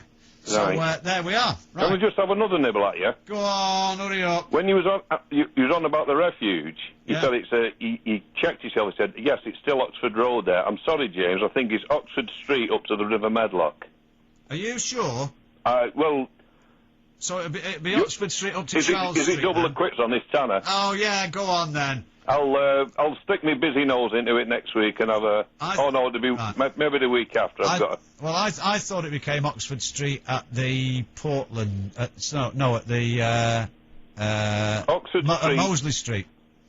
At the Mosley Street junction. Oxford Street starts at, right, well, look, this is terrible, right? Peter Square, and then it stops at the river, because that used to be the old boundary. The township of Hume over into Chalton Medlock. Good night. All right, good, yes, right, far too much information there. I was getting on my own nerves there, eventually. That was a curious thing. Right, God blimey, when he gets started, there's no stopping him, is there? That was Gurney and Old Trafford. We're going to talk to Aaron. Aaron? Well, that's a little radio technique I'd like to discuss with you. Okay? Aaron in Heald Green in a moment or two, who's got a question for us. 0161 288 0103 is the principal. Monday night with James H. Reeve is always. It's not a Marmy night. It's Queries and Theories night. And tonight, our Zulu special isn't very far away. And believe me, I'm gonna I'm going to hold forth to some tune, mate. Right? Because I've got a lot to tell you. Aaron, would you bear with us, old boy? Important things to do from an administrative point of view, and then we'll speak to you. So, will you pick sexy Salzburg, birthplace of Mozart and setting for the sound of music? Or would you rather Bratislava? She's a 24-hour city, but will you keep up? Or will you have a crack at Krakow? Beautiful by day, but what a sight by night. The choice is yours. With Sky Europe Airlines, the choice is even easier. Just £25 each way, including taxes, can get you a date with these European cities, thanks to Central Europe's largest low-cost airline. Just visit skyeurope.com. Skyeurope.com. More Europe to discover. Terms and conditions apply. News for drivers using Junction 7 of the M56. The westbound exit Slip Road will close overnight Friday and Saturday, June the 16th and 17th, 9 p.m. to 5 a.m. This is to complete investigations into the structure of the bridge. Afterwards, traffic restrictions will continue for safety reasons. That's overnight closing this weekend and continued single-lane traffic at Junction 7 M56 westbound exit. The Highways Agency, putting motorway safety first.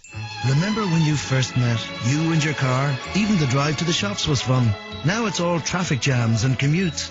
So why not rekindle the old spark and take your car to Ireland with Irish Ferries? And if sunsets on a Connemara beach or Kerry's wild mountain passes don't do the trick, dump it for a new model. Fares to Ireland start from an amazing £59 one way for a car and driver, including all taxes. Book online today at irishferries.com, the low fares ferry company. The James H. Reeve phone in on Key 103. Call now on 0161 288 0103. Right you are. Heels Green, Aaron. Hello, old scout. Hi, you alright, mate? What can we do for you? I was just listening earlier when you were talking about names and the meanings of them. And my nonna was talking to me the other day and she was on about she'd been looking to find out what the name Chadwick is since she was little. And I just listening, so I thought I'd ring and ask. Chadwick. Right. Now, I'll tell you, this is my guess. There might be somebody called Chadwick listening who will ring in and tell us precisely where it comes from. Yeah. But Wick... and which, W-I-C-K or W-I-C-H? W-I-C-K. Or, well, if place names that have got Wick in them, does it, Wick, I think it just means like a settlement, I think. Yeah. So there's, you know, I mean, there's Prestwich, Middlewich, Northwich, Nantwich, all this sort of thing. I think it just means a settlement. Now the Chad bit is very interesting. So it probably means that one of her ancestors was referred to as coming from such and such a place, so he was Leo Frick Chadwick, or for the sake of argument, and that name is then handed down. But the Chad bit, I don't know. Okay. But if there's someone called Chadwick may very well have researched this and may be able to apprise us of it. All right, then. And you get things cropping up, like there's two places in Manchester called Chorlton. Yeah. Cumhardy and on Medlock. There's Charlton in London. Yeah. They mean the same thing. A charl is like an Anglo-Saxon word meaning a bloke. Yeah. Right? or a churl, if somebody is churlish, it means they are a rough in a peasant sort of way. So right. a churl, charl or chorl was like a country dweller. So there we are. But Chadwick, we'll try and find out for you, son. And I won't stake my life on it, but it would be nice if we had a Hillman on between now and 1 o'clock to tell us what the origin of the name Chadwick is. But I think the Wick bit just means who came from that place. Because you would be called Jacqueline Sale. It's not quite got that. No, it's not magic, sort of the same is it? ring to it.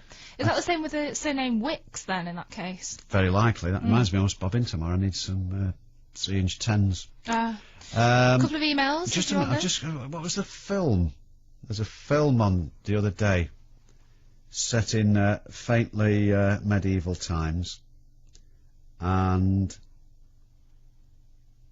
something struck me. They decide they're going to build something. What the hell was I watching? Shrek. No, god do me a favour. Anyway, they all set about building this thing, and they're making, they're sawing a log into planks, and they do it by a massive long saw, and they put the log on a big stand, trestle, and a bloke stands on top, and a bloke stands underneath, right, and they saw it that way. And the expression, that gives rise to the expression, top dog and underdog. Really? Yeah. Nothing to do with dogs. It's to do with sawing. Yeah. Why say dog then? It's something to do with the handle of the saw, I believe. But that's the expression top dog and underdog. Very interesting. Yeah. Jack in Stockport says, Ring a Ring a Roses was for the plague in the 1600s. It was sung to the infected as they were carried out, mainly the process of the disease itself. Hi James, did you know that when he was 14 years old, Zulu star Ivor Emmanuel lost his entire family to a stray German bomb that fell on his village? That's a true story, says John in Salford. Oh, I did not know that. Well, I'm very sorry to hear that, actually.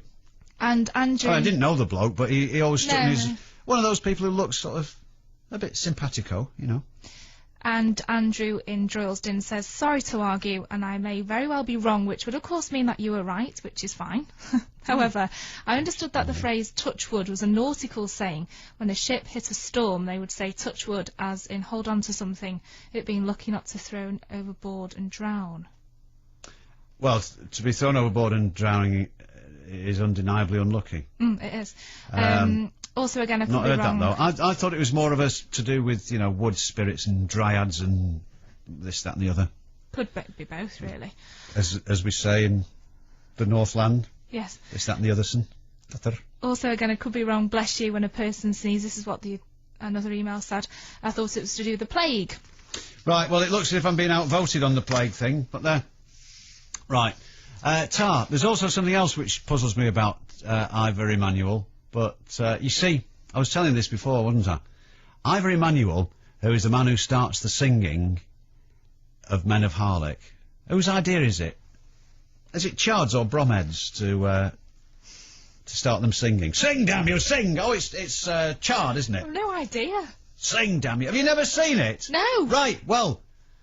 And you know... That's your extra birthday present, then. I've no intention of. It's fantastic! Oh, my flatmate used to bring it home and loved it. Used to watch it all the time, and it looked so boring. Well, how come you never seen it, then? Because I walked away. Anyway, Ivor Emmanuel starts singing, I think at the insistence of Stanley Baker, who was also in Hell is a City. Right? Oh, it all ties together in a cosmic kind of way, doesn't it? Anyway, they start singing Men of Harlech. And, you see, Ivor Emmanuel, and it's probably hard to describe to someone who's perhaps not accustomed to that period of time, that there used to be, Ivor Emmanuel was one of the principal singers in the black and white minstrel show, which involved lots of men blacking up their faces and painting large white lips on and singing such songs as Decamp Town Races and that. Now, I only Polly know Wolly about... Doodle All Day. And it was like the top #1 TV show. I think, actually, it probably reflects something here, but I think when the Sex Pistols were at #1 in the charts, the Black and White Minstrel Show was probably still top #1 TV show. And it was taken off recently, wasn't it? And I'm sure it was in the League of Gentlemen. That would make sense. But what worries me, you see, why I'm concerned, is that this was probably round about the same time as Zulu, because Zulu was released in 1965. Right. So I'm thinking, there's Ivor Emmanuel. Now, when he's been doing the series of the Black and White Minstrel Show, he's been blacking up. Yeah. Right? And then there he is at Rorke's Drift with all the Zulus. Yes. And it's a miracle he didn't forget which side he was on. Well, that's what acting's all about. Oh, right, okay. He gets into character. Okay. And then changes. But he could easily have thought, you know, he could have got himself, especially when they're trying to get over the barricade, he could have found himself amongst them and started singing Polly Wolly Doodle all the day. Yeah, You know. yeah, could have.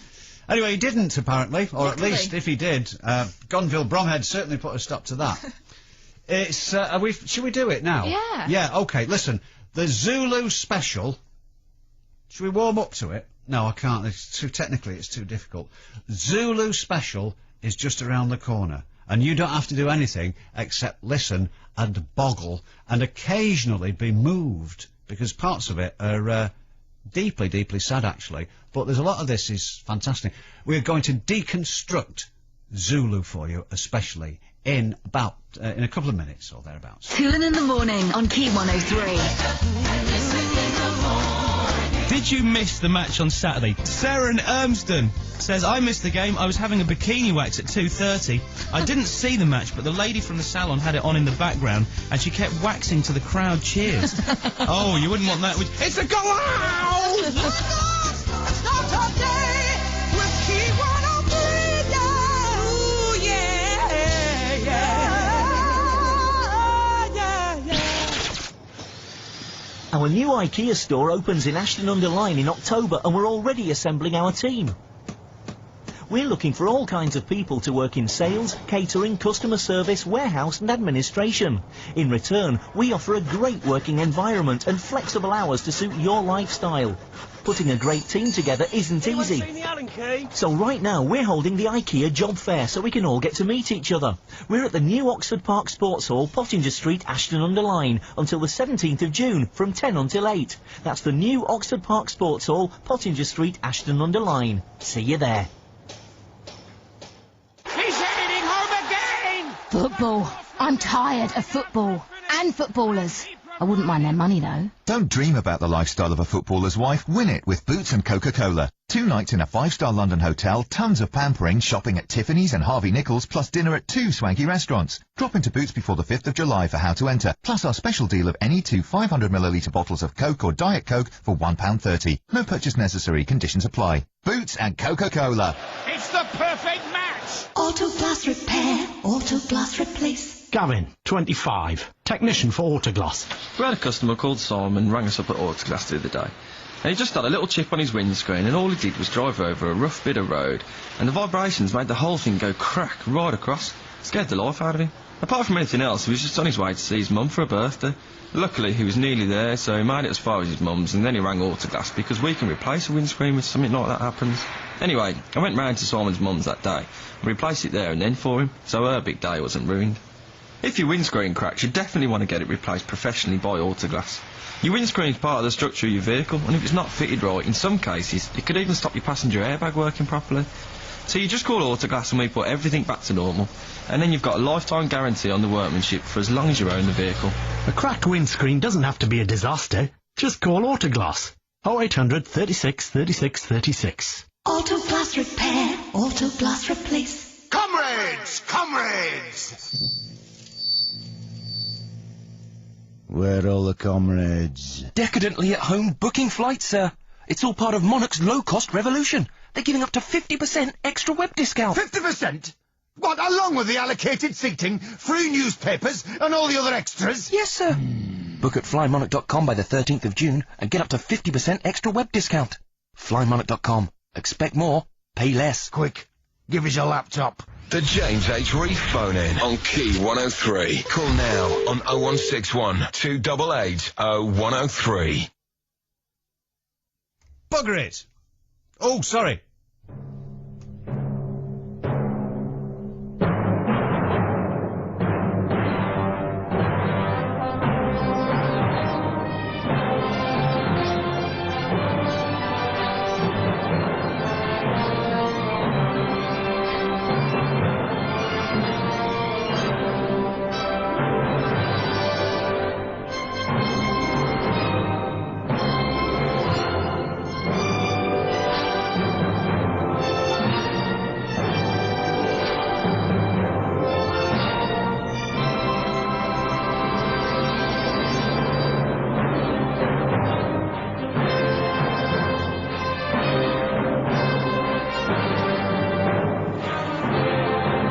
I'm going to take you back.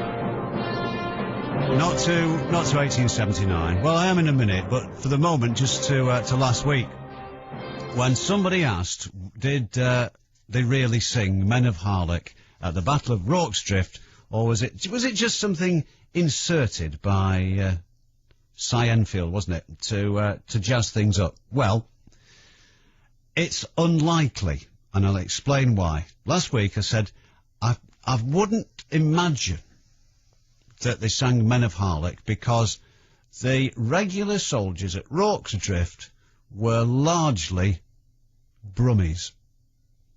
Now, I think I'm right in saying that. More than likely I'm right. I just have one small reservation. But listen, I'm very grateful to Harry in Gorton, who sent us an email last week, and he said, further to what you said about the 24th foot being mostly from Birmingham and the Midlands, can I ask why they were called the South Wales Borderers? It seems an odd choice of name if they weren't really connected to South Wales. Right, well, let me tell you, Harry. The 24th Regiment of Foot were actually founded in 1858. Just follow this through, because honestly there is so much surrounding this, it's brilliant. They were actually founded in Sheffield. But what they did was they attached regiments to parts of the country, to recruiting areas and what have you. So by the time the Zulu War came round, the 24th Foot were actually the 2nd Warwickshire Regiment. That's a fact. Okay. The regimental march was the Warwickshire Lads. They were definitely a Midlands regiment. Birmingham, Warwickshire. Okay. But they had begun recruiting in Wales. So we don't really know, but I think at this stage there was still probably not a fully, well, let's put it this way, Rorke's Drift wasn't full of Welshmen. I'll prove that in a minute. But the point is this, they became the South Wales Borderers in 1881, and the Battle of Rorke's Drift took place in 1879. I feel as if I should have the music going in the background now, but it's a bit complicated, so we won't bother. So there. So they weren't called the South Wales Borderers in 1879. They were the 24th Foot, the 2nd Warwickshire Regiment. Okay. 1969, they merged with the Welsh Regiment, and they became the Royal Regiment of Wales. So they've kind of drifted from Sheffield through Warwickshire into Wales. So there. We'll come to that. Now listen, there is some fantastic stuff here. If you've seen the film, everybody should. It should be on the national curriculum. Okay. Now, we had a bet before. I said, it'll take about 5 minutes, this. She said, I bet it doesn't. She said, more like 15. I said, okay, 15. But apparently, during the course of that discussion, we had a bet. So, when can I start? Right. Anyway, listen. Lots and lots of things here. Okay. So, they probably weren't that many Welshmen at Rorke's Drift. Probably mostly Brummies. And certainly a lot of the names we've got here were not Welsh at all. But we'll start at Isandlwana, where Lord Chelmsford drops a major clanger, and it's all shown in the film Zulu Dawn, where the British and the native contingents and what have you are all wiped out by the Zulus. Okay, it was a disaster. It brought down the government in Britain. It was a calamity. He actually became Lord Chelmsford while he was on his way to South Africa because his father, the first Baron Chelmsford, died. The family name was Thesiger. He was Lieutenant General Sir Frederick Thesiger. His grandson was Wilfrid Thesiger, that very, very strange man who spent all his life living with I think his uncle was Viceroy of India, you know, one of those families. He spent all his life wandering around the Middle East writing books, and, how can I put this? Never married. Anyway, he wrote a number of authoritative books about the marsh Arabs of Iraq and Kuwait and all this sort of thing. Yeah, funny bloke, but he was in the SAS and all this sort of thing, so he was, the sort of bloke, well, the kind of person that isn't sort of produced anymore. So that's mildly interesting. Okay. Now then, there's one or two other mildly interesting things, but they don't seem as interesting as I thought they were when I was writing them down. So let's go on to the dramatis personae. Okay. Rorke's Drift. It was named after James Rourke, who was an Irish settler, but he died, and at the time of the British invasion of Zululand, it was owned by a bloke called Otto Witt, or Witt, who was Swedish, a missionary, and he was fearful for his family, which was stationed some way away, so as in the film, he did leave, but he wasn't thrown out. He voluntarily left with another clergyman and a soldier who was too badly wounded to take part in the battle. So, broadly speaking, now that was Jack Hawkins in the film. This is all cracking stuff. Let's go to where these people were actually from. Now then, I've had a look at the list of everything, and there were 4 Williamses and 3 Joneses out of 80-odd men in the company. So, not overwhelmingly Welsh names as far as you can recognise them. But what is certainly known is that, I don't know where to start really, the Reverend George Smith, who was chaplain, he decided to stay. He was from Norfolk. He survived the battle and he's buried in Preston. Walter Dunn, these are people who were decorated. Walter Dunn was from County Cork. Louis Byrne, who was killed, he was from Ireland. James Dalton, one of the VCs, he was from London. Surgeon James Reynolds, he was from Dunleary. Private Hitch, Frederick Hitch, was from Edmonton in Middlesex. He ended up, actually, he died as a taxi driver in London. This is amazing. Henry Lugg, who was part of the Natal Mounted Police, he was from Devon. And the 2 leading geezers, John Chard, he was from near Plymouth, and Gonville Bromhead was actually born in Versailles, but the family were from Newark in Nottinghamshire. And incidentally, he died of typhoid, did Bromhead, in 1891, so that was only 12 years later. Died of typhoid, and Chard died of cancer of the tongue in 1897 at the age of 50. Okay, this is cracking. So those are the birthplaces, not a lot of Welsh people there. There were a few, though. William Allen, VC, was from Newcastle. Alfred Saxty was from Somerset. John Fielding was actually from Abergavenny. He changed his name to Williams to get into the army, because his father was ashamed of him, so he was actually called John Fielding, not Williams, so that's only 3 Williamses, really. Joseph Williams, who was killed, really was called Williams, and he was from Newport.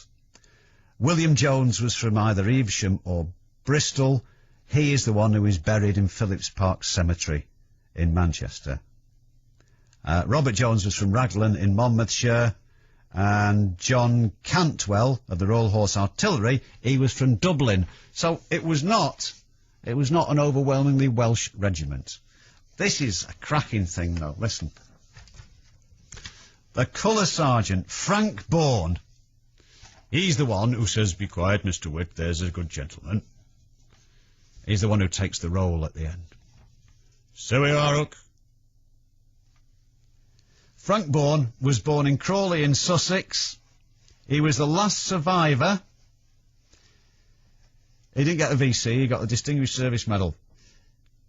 He lived to be 91. He died 3 days before the end of World War II.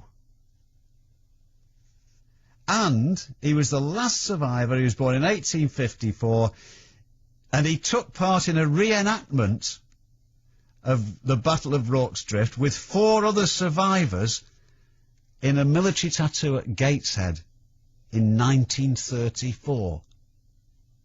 This is fantastic, isn't it? Right. Henry Hook he plays a bit of a wide boy in the film. I'm afraid, I've got some disappointment for you. He did join the Monmouth militia and enlisted in the regiment in Monmouth, but he was actually from Gloucestershire, and I'm afraid he was an exemplary soldier who received a number of good conduct and marksmanship badges. And I'm afraid he was made into a bit of a lovable rogue in the film, whereas in actual fact he was a very good soldier. So there we are. So I hope that we're not destroying the image too much. I would argue that we're spoiling the image. I think we're just pointing out one or two things arising from. But there are a number of interesting things here. The bloke in charge of transport was a bloke called Lieutenant Horace Smith Dorian of the 95th Derbyshire Regiment. And he was in charge in 1906. He managed to escape from his Handlewana, where they were all wiped out. In 1906, he was General Sir Horace Smith Dorian, and he persuaded the Liberal government of the time to invest in Vickers Maxim machine guns, so that we were not caught with our trousers down when the First World War broke out. He also witnessed a demonstration of a curious device called a Hornsby tractor, which had strange tracks instead of wheels, which later formed the inspiration for the tank. So there we are. Isn't that interesting stuff here? Right.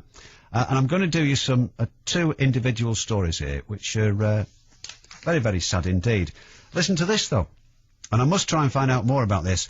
Otto Witt, the Swedish missionary, he came to England in March 1879. The battle was in January.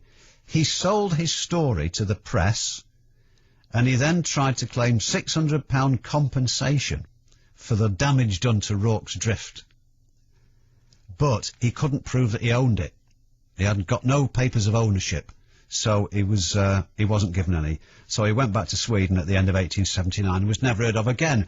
But during that brief spell in England, he gave a description of his part, such as it was in the battle, at Bramhall Hall in Stockport. Well, Bramhall, they don't like it being called Stockport, but that's where it was. So there. Right. Oh, I could go on and on and on and on, but I'm not going to. When the film came out in 1965, this is brilliant stuff, this. William Jones's daughter, who by then was in her 80s, opened premieres of the films in Yorkshire and Manchester. Now that must have been at the Gaumont, I would have thought. So there. There was a commemoration, the centenary of it, in January 1979. 60 defendants of the winners of Victoria Crosses at Rorke's Drift attended, including, are you ready, the great-granddaughter of Evan Jones, Anne Jones, who at the time was Miss United Kingdom. Brilliant! This is fantastic. And I'll just tell you something. I'm just going to read you a couple of accounts here. Now, bear with me, because one is William Jones, the bloke who finished up in Phillips Park Cemetery. Another's a very, very sad story of Robert Jones, who actually was Welsh. There was something else I meant to tell you. Henry Hook he finished up as a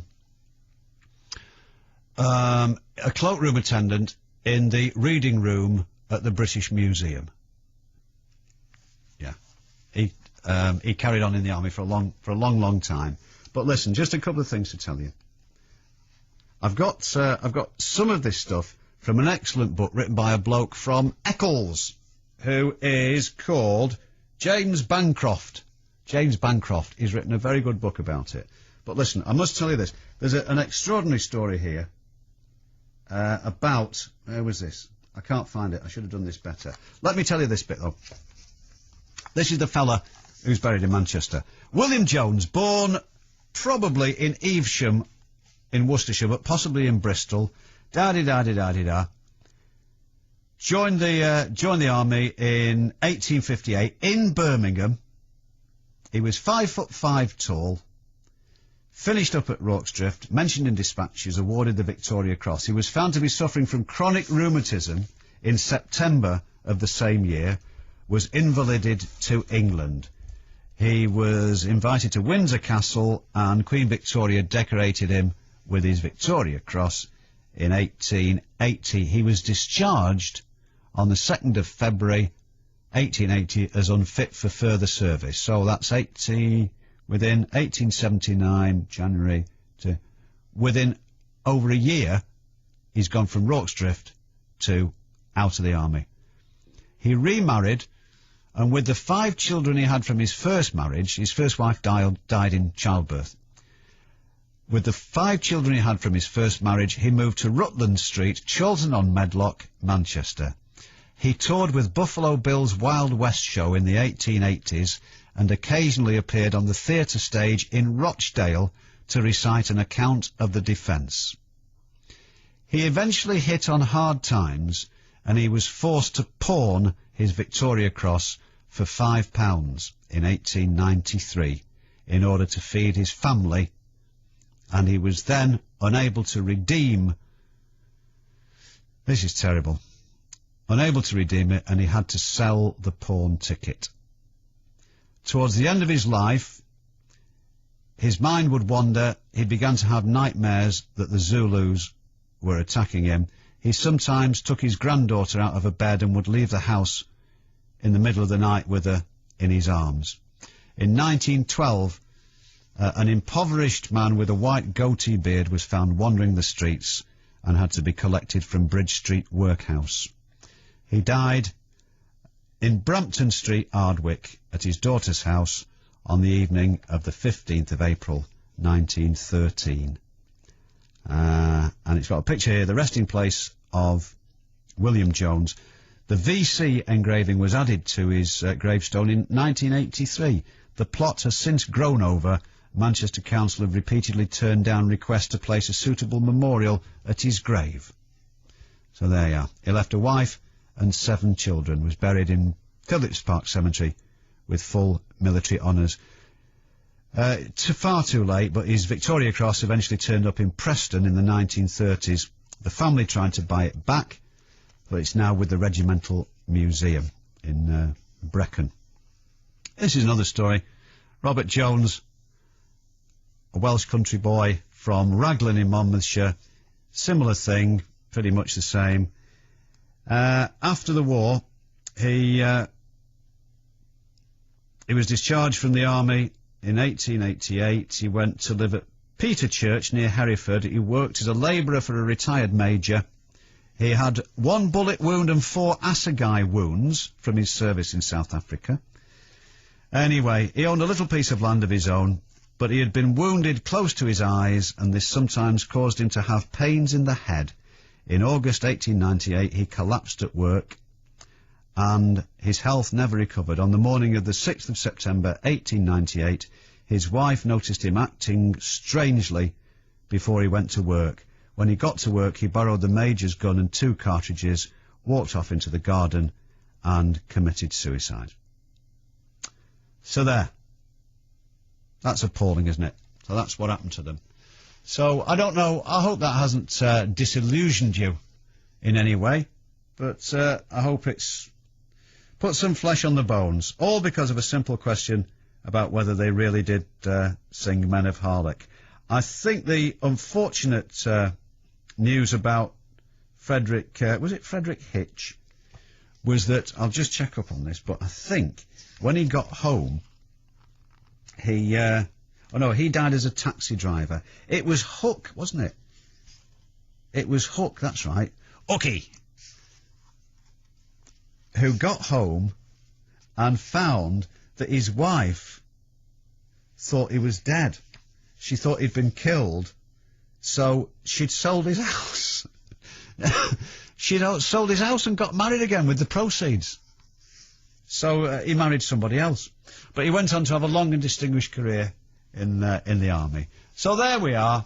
I just thought I'd tell you that. And now I feel that I am at rest. I think the only thing to do actually is this. If it'll work this time, I hope so anyway. To finish on a high.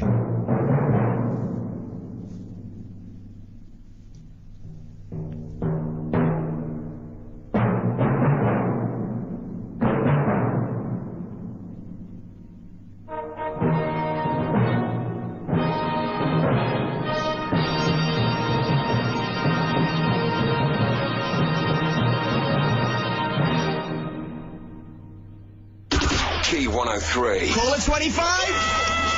Emil, £25,000.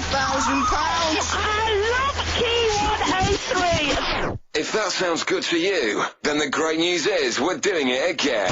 And this time round, there's even more money to be won. These are the 3 songs you're listening out for on Key 103's £25,000 triple play. Song 1, Sugar Babes, Push the Button.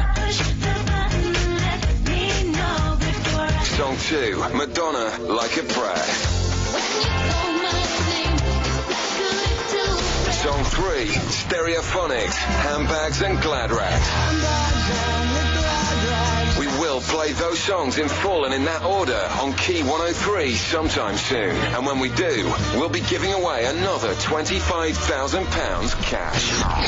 Stay listening to win cash. The £25,000 triple play is playing again on Manchester's #1 hit music station, Key 103. Being in the Renault safety zone can help protect you from the foolish things other car drivers do.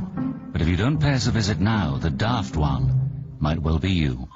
Because until June the 30th, selected Renaults, all with a maximum 5-star Euro NCAP safety award, are available with 0% finance.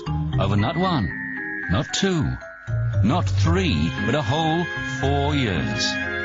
For written details, call 0800 52 51 50 or visit office.renault.co.uk. The Renault Safety Zone. Protecting you. Protecting your pocket. Oh, look. Windy Miller is having his breakfast. What's that you're eating, Windy? New Quaker Oat granola? With all the super grain goodness of Quaker Oats? They are a bit noisy, aren't they? Here comes PC McGarry to find out who's disturbing the peace. What's that, PC McGarry? Did you say you wanted to have a bowl? Oh, you want to give Windy an ASBO? Bad luck, Windy. New Quaker Oat granola, just one of the new range of crunchy oat cereals from Quaker. Babe, I don't want to scare you, but something very weird is going on. What's that, love? We're sitting in TGI's, and I'm eating a delicious Cajun chicken sandwich with fries. Yes? But it's daytime, and it's a huge portion, and it cost me less than £5. It just doesn't make any sense. Lunch has arrived at TGI Fridays with full-size main courses from just $4.95. Available Monday to Friday, 12 to 3. TGI's in daylight? Try it. It's only a tiny bit weird. It's not even Friday. I'm telling you, those Americans are up to something. News for drivers using Junction 7 of the M56. The westbound exit Slip Road will close overnight Friday and Saturday, June the 16th and 17th, 9 p.m. to 5 a.m. This is to complete investigations into the structure of the bridge. Afterwards, traffic restrictions will continue for safety reasons. That's overnight closing this weekend and continued single-lane traffic at Junction 7 M56 westbound exit. The Highways Agency, putting motorway safety first. The James H. Reeve phone in on Key 103. Call now on 0161 288 0103. Just the job. We can carry on now, but I thought that was, it was like, I hesitate to use the expression, a washing of the spears, but it was like a clearing of the decks, if you like. So I don't think really there's anything else that you need to know about the Battle of Rorke's Drift. Nothing at all. If you do, then James Bancroft is the author, and he's from, it says here, he lives in Eccles. And he's from Pendleton. Where else? Matt is in Bagley, though. Evening, Squire. And he's on Key 103. Hello. Oh, God, no, come on. Oh, this is ridiculous. What? It's like talking to a wasp in a cigar tube. Oh, which makes any better? Is that any better? Any better? Oh, stop interrupting me. Incidentally. Yes. Right, that's better. That was a top tip in Viz, wasn't it? What's that? Don't forget, a number of angry wasps in a cigar tube make an excellent impromptu vibrator. Charming. Right. Now, how can we help you? Well, you certainly couldn't be accused of not being thorough. Well, thank you very much indeed. You sound like a 4-ulcer man on an 8-ulcer job. A 4-ulcer man? On an 8-ulcer job. Right. Anyway, go on. To paraphrase Harry Truman. Yeah, surnames. Look, you're going to have to stabilise yourself here. You're coming. I know what it is. Hang on a minute. I know what I'm going to do. I'm going to turn this bloody thing off. Right. That better. I dread to think what that was. That was the radio. Oh, okay. Oh, that's what I'd do, yeah, if I were you. Yeah. No, it's simply not good enough just to turn it down, apparently. So, surnames. Well, they always existed, even from Anglo-Saxon times, but were never really required until, I think it was the 1256 or 57. The provisions of Oxford introduced the concept of tenant farming rather than the feudal system. Right. So then, sort of surnames were required rather than just, hey, you, get here now. Mm-hmm. Although we have kept that fine tradition alive in Manchester and Salford, haven't we? We have indeed. You. Yeah. Yo. I sometimes hear mothers saying that at tea time. Yeah. And that's the polite version. Yes. Yeah. We quite often hear it in Wythenshawe. Yes. In the local shopping centre. Get here, you little. Yes. All right. Don't milk it. That feudal system carried on, of course, until the mid 1300s. When along came the Black Death. Right. Yeah. And it was quite it was an opportune moment, really, for the plebs, really. Well, it meant that labour was in short supply, and therefore artisans and labourers could up the ante, could up their prices, couldn't they? That's right, yes. Yeah. Right. Supply and demand, so that's really when surnames came in. I didn't know that they were, what was it called? The Ordinance of Oxford? Provisions of Oxford. I would like to find out more about that, actually. I shall do that. That sounds very interesting, that. Sort of one on from Magna Carta, really. Yeah. It gave more freedoms to people lower down, whereas the Magna Carta really gave freedoms to barons, didn't it? It was pretty much that way, yeah. Yeah. And then you moved on to Fitz. It certainly means son of, and of course Fitzroy, a bastard son of a child of a king. Really? Yeah. Fitzroy. Oh yes, of course that would make. So there is a French influence there. Yeah. Right. Yeah, okay. Certainly is. Yes. Thank you. Now, you mentioned. By the way, I used to work with a South African called Patrick de Bromhead. Give over. Where he got that name from? Where his family got that name from? I wonder if there was any connection. Possibly, yeah. Yeah. Perhaps Gonville did a bit while he was, Possibly did, yeah. They called Gonville, was it? Gonville Bromhead, yes. Oh, right. Now, London Bridge. Now, the London Bridge that we all sort of know and love, the sort of rickety wooden structure, that was about the 6th London Bridge. Right. The first one was built by the Romans. The first stone one was built by the Romans as well. The nursery rhyme, London Bridge is Falling Down, that came about in 1013, I think it was, when I think it was Svein Folkbeard pulled it down with the help of Olaf of Norway. Tied that's right, ropes to the wooden pilings, and and I think it's not Noggin the Nog involved in that. Could have been, couldn't it? Yeah. Do you remember one called Pogle's Wood? Pogle's Wood, yeah, of course I do. There was another Oliver Postgate sort of weird out, wasn't it? Yeah. They were all We may never know what was really happening there. Oh, well, I saw him interviewed a few years back, and he's still crazy after all these years. But anyway, yes, come on. You mentioned you were not bad, but it was 100 years out. London Bridge being demolished. It was actually 1757 that all the buildings on top of it were demolished, and then 1761 the gates were demolished. So the sort of flat bit, you know, without all the buildings, that was there. That was there until 1841. 1841? Yeah. And that was about 200 yards west. The stone bridge, the Victorian Bridge, was built. That, of course, was the one that was sold to some to the Yanks. Septic. Yeah, who thought it was Tower Bridge. Yeah. Sorry, I meant to say septics. And, and something which is not widely known, although you probably know this because you know some things widely, is that everyone thinks Tower Bridge is made of stone. Well, it's actually made of iron frame. Made of iron, but they've had a bit of a... but the Duckworths have, they've done the outside up. Yeah. Those what look like stone towers are actually big steel tubes with stone cladding on it, aren't they? I think the interesting thing was, as well, that the walkways above it, they were open until I think it was until about the 1930s, and there was a lot of ladies of the night used to ply their trade up there. Up there? Mm. Oh, right. Yeah, there's a lot of prostitution going on there. Oh, okay. Yeah. So, there you go. Anyway, that's it, really. Thank you very much. Thank you very much indeed for no bother, sir. bringing us up to date. Right. Thank you. Someone's just texted us the words to the Camptown races, which. The what down races? The Camptown races. Oh yeah, the Camptown races. Yes. 5 miles long. Yeah.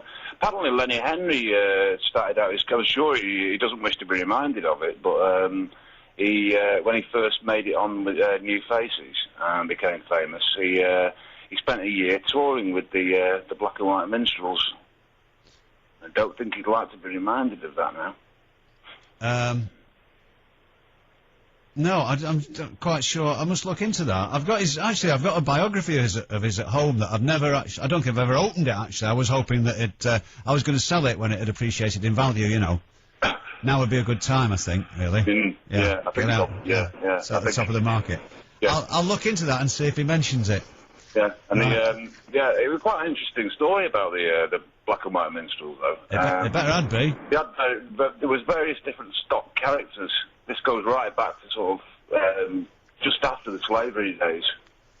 Well, you know, is it the 13th Amendment? I don't know. Get to the point. Anyway, yeah. Well, there was basically stock characters like the one that, and it was the way that they dressed as well. There was a Mr. Bones, and he was like the lead singer. So possibly that it was always a character called Mr. Bones. And he was the that's actually in some of the songs, isn't it? He's actually referred to in some of the songs. Yeah. It's quite a sad sort of, well, not sad, sinister though. Sinister beginnings to them though. The Black and White, or minstrelsy as we called it, and it was a lot of the word. I don't know. It better be a good one. Unwarranted. I'm trying to think of the word. Yeah. Well, don't let black men near your wife, basically. Right. That kind of thing, you know.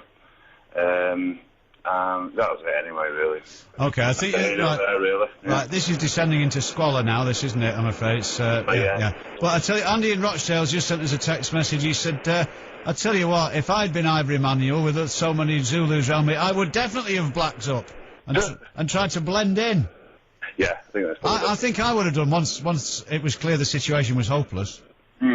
Yeah. Oh, by the way, I believe that Tony Stormchaser is now working as a donkey on Blackpool Beach. Is he really? Yeah, yeah. Right. Found something at his level. So. Yeah. Well, I want to tackle him about lenticular clouds, but he's obviously he's lying low. He's hoping that I'll forget about that. That was Martin Bagley with a number of observations. Thank you. Well, should we? Let's have a word with Jackie. Oh, by the way, if there's anything that we need to, have we got anything outstanding here? Oh, matron. Thank you. Yeah, we still want to know the name, where the name Chadwick comes from, and was there something? Oh, somebody sent us a message saying, is it true there's a place in Yorkshire called Crackpot? Well, there are more than one Crackpot in Yorkshire. In fact, I think we've been speaking to the principal one, but, yeah, I'm going to answer that in a second. But for the moment, just a reminder that we've still got 35 minutes remaining, and you're more than welcome to take us through those moments with further queries and theories, because we've always room for one more. 0161 288 0103, and we'll sort something out for you. Over to Jackie at the desk. Email desk. The email desk, then, yeah. Probably. And Trevor in Mosley says, don't know the answer to this one, but there are a number of streets off Hyde Road in Manchester, near the boundary of Denton, opposite Debdale Park. Mm. And they all carry the appendage of range, e.g. Brighton Range, Westbourne Range, Highfield Range, Carlton Range, Claremont Range, Delaney's Range, sorry. Oh, yeah. These all appear to be Victorian-type properties and possibly built at about the time that Whalley Range was being built. The use of range may be no more than how we use avenue or road to give a roadway a specific name. Yeah, because sometimes they call something or other terrace and that sort of thing, aren't they? So it might just... Yes, possibly. Oh, just but there is a pub there called the Whalley Pub.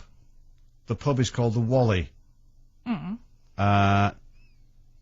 So I wonder whether it was a family... Maybe there's a family there called Whalley in the pub, because the pub's quite an imposing building. It is, as soon as you go in, isn't it? Look on the... It's in the middle of where the there's two roads... 1, 2, 3... I think there's 5. I think 5 roads come together there. Yeah, that's right, yeah.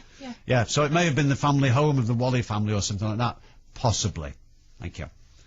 In this plague interpretation, says Lee in Gorton, the first line refers to the round red rash that would break out on the skin of plague victims.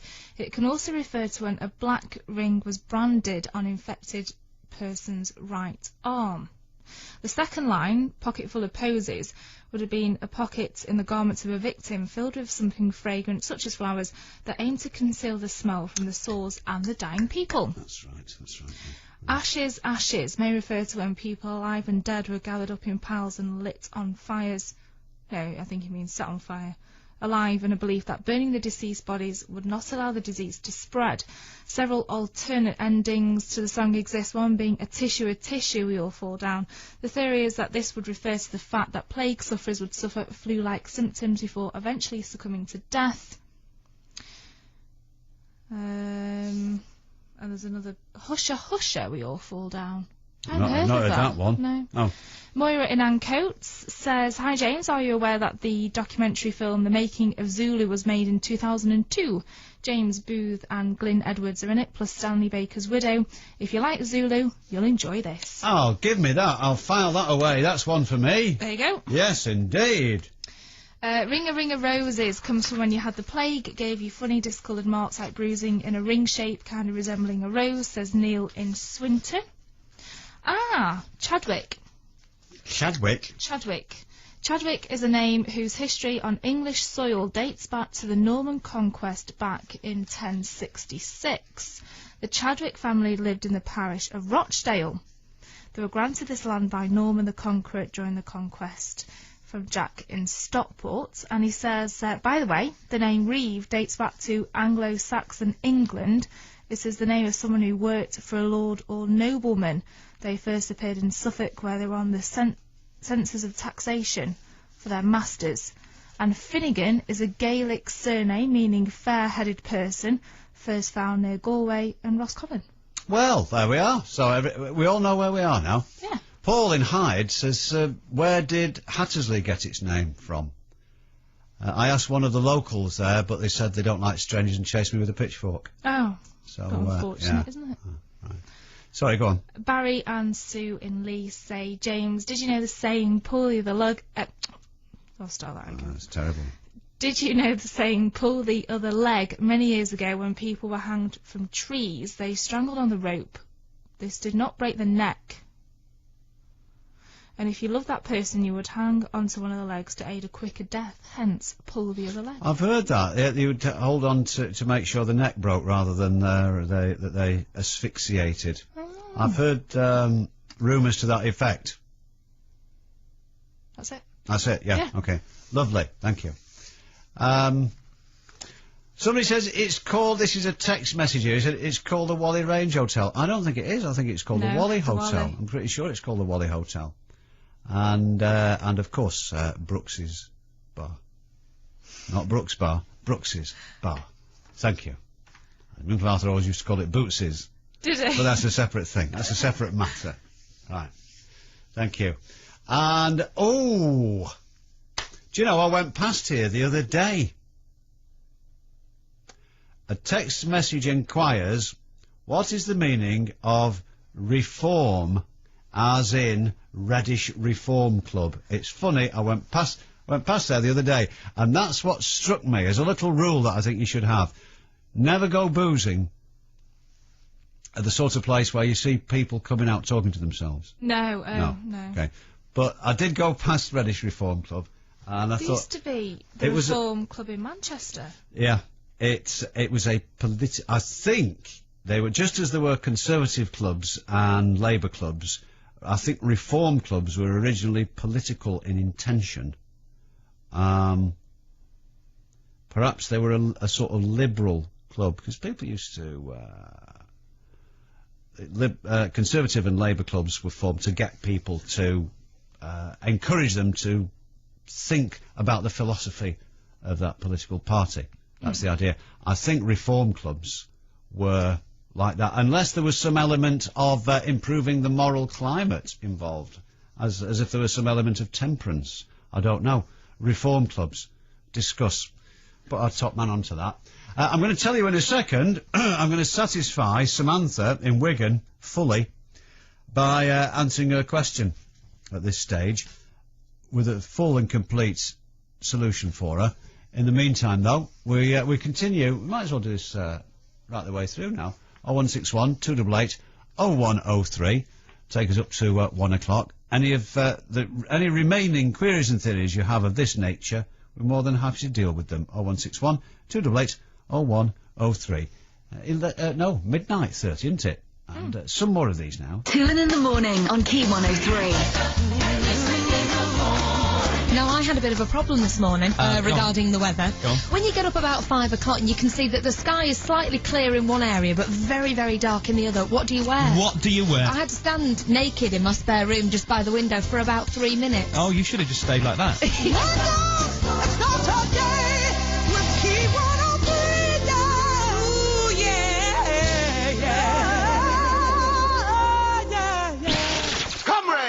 Comrades! Where are all the comrades? Decadently at home booking flights, sir. It's all part of Monarch's low-cost revolution. They're giving up to 50% extra web discount. 50%? What, along with the allocated seating, free newspapers, and all the other extras? Yes, sir. Book at flymonarch.com by the 13th of June and get up to 50% extra web discount.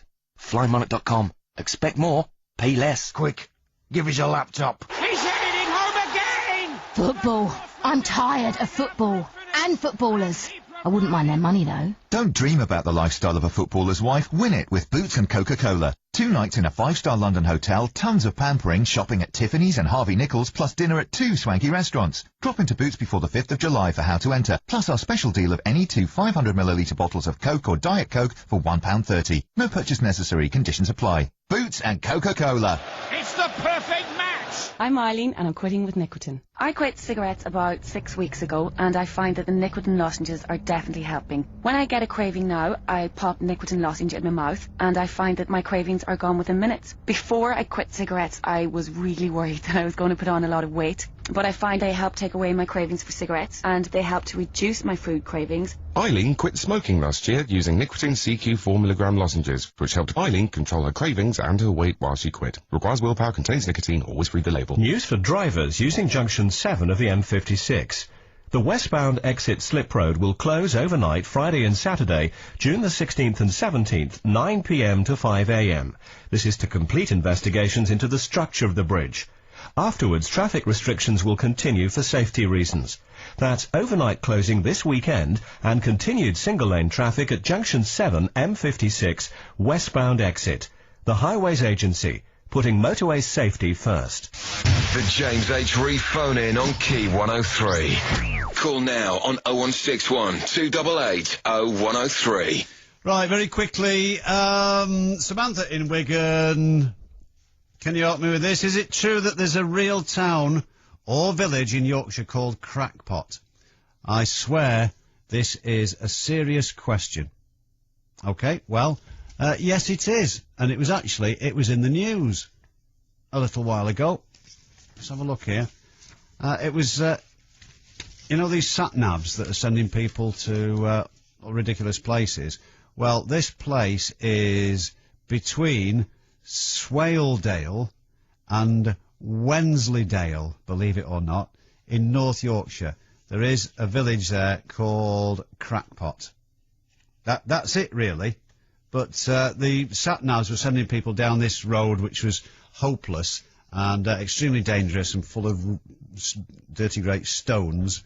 So they're forever having to go out and rescue people. There was a similar story, wasn't there, the other week about it was sending people through this ford, which was too deep for cars, and people were getting stuck all the time. Well, it's a similar story.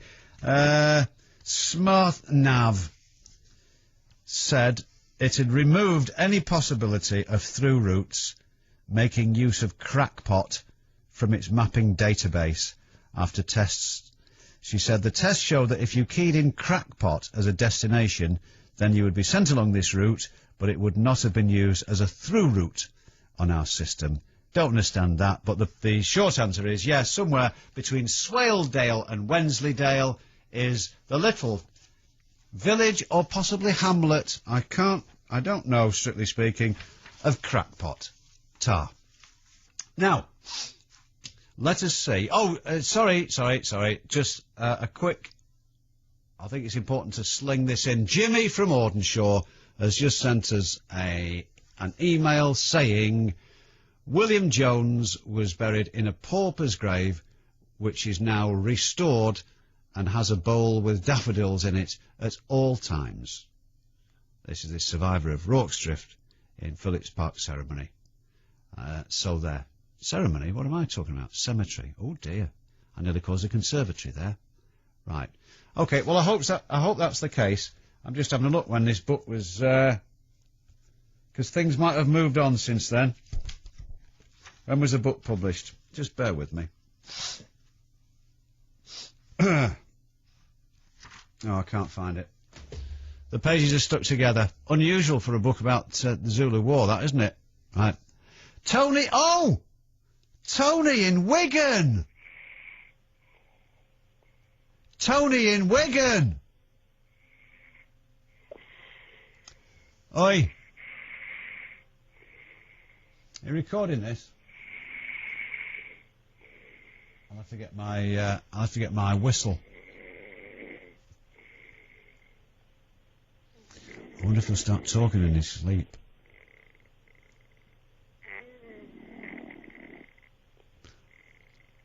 He sounds to be sleeping with a bulldog on his face.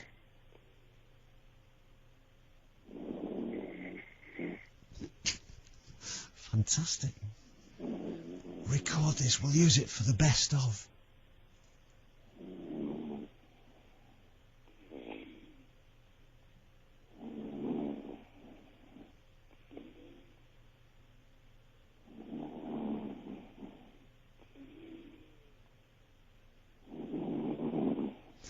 I hope he breaks wind or something, that would be funny.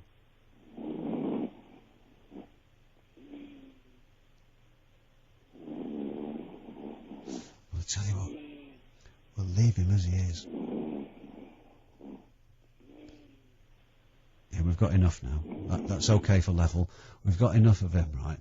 So the news is, if that's, I'm assuming this is the same idiot, then at least we can take comfort from the fact that he appears to have survived his tragic mishap of last Thursday night. I'm afraid... Don't put that on me book about the Zulu War. Sorry. Try me nice. He, you know Storm Chaser's habit of falling asleep? Oh, yeah. Yeah, well, it's not getting any better. Oh, is he not there? Oh, he's there, yeah. Oh, is he falling asleep? Yeah. You see, now this, let's just have a listen.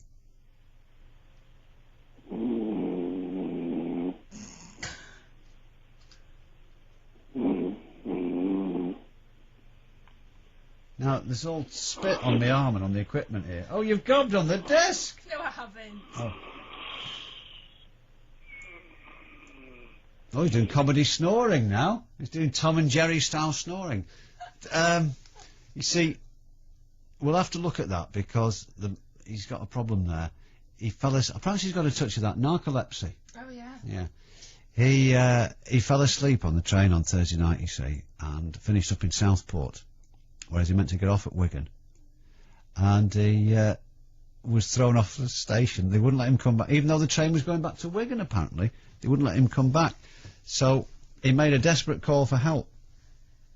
But there was nothing we could do, and I certainly wasn't schlepping to Southport at that time in the morning. Oh, no. I suggested he just scraped himself a shallow, rudimentary shelter in the sand. Mm. Yeah.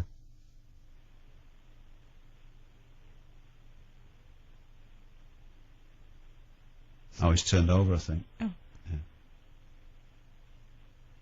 Yeah. Okay. He's definitely asleep. I did want to ask him about lenticular clouds. Are you not tempted to shout? I've tried it, but he's impenetrable. Oh, right. Yeah. Can I try? Can if you want. Fire!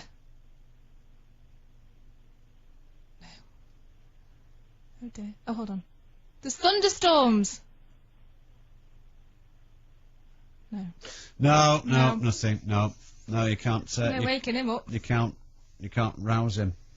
Right. Oh, it's unfortunate, really, because lenticular clouds appear to be largely responsible, if not entirely responsible, for for most UFO sightings. Right. Yeah. In fact, the Roswell incident is in a part of the United States where lenticular clouds are very common and very unusual to look at. Quite a considerable phenomenon, and of course there was no such thing as the Roswell incident. Anyone with any sense knows that, and all sightings in the Roswell area are lenticular clouds. There's a thing showing what lenticular clouds can look like when they put their mind to it the other night, and some of them look exactly, you know, these blurred, hopeless photographs of flying saucers, which are the best things people can come up with. That's exactly what lenticular clouds look like. So there we are. Thanks very much indeed. Penny in Salford says Richard Burton is credited in Zulu, but I don't remember seeing him. Was he in it or not? Yes, he was 4th Zulu. No, he did the narration. We've had this comedy question before. Name however many people, name so many people who were knighted who were in Zulu. Well, obviously Michael Caine's one of them. I don't know if there's somebody else, but Richard Burton does the narrative, and that is on the soundtrack, except it's on the full version that you have to pay for, not the cheap one that we managed to that we've got download without telling anybody. Yeah. Right. You're not supposed to say that. No. Well, I didn't. I think you'll find. No. When later questioned. Yeah, when the tapes are produced. Okay. But yes, Penny, no, he does the narrative at the beginning, and that's about, and at the end. So that's right. Yeah, thanks very much indeed. Tar, is there anything else that we need to do? There was something we didn't, Harold in Gorton, dreadfully sorry, old scout, but you did inquire quite some time ago about the origin of the meaning the origin of the expression red herring. Well, red herring meaning a false trail. Well, that's exactly what a red herring is used to produce, a false trail. And a red herring, or a smoked herring, is nothing more than a kipper. Honestly. And it is used to mislead dogs hunting, to confuse dogs hunting the prey.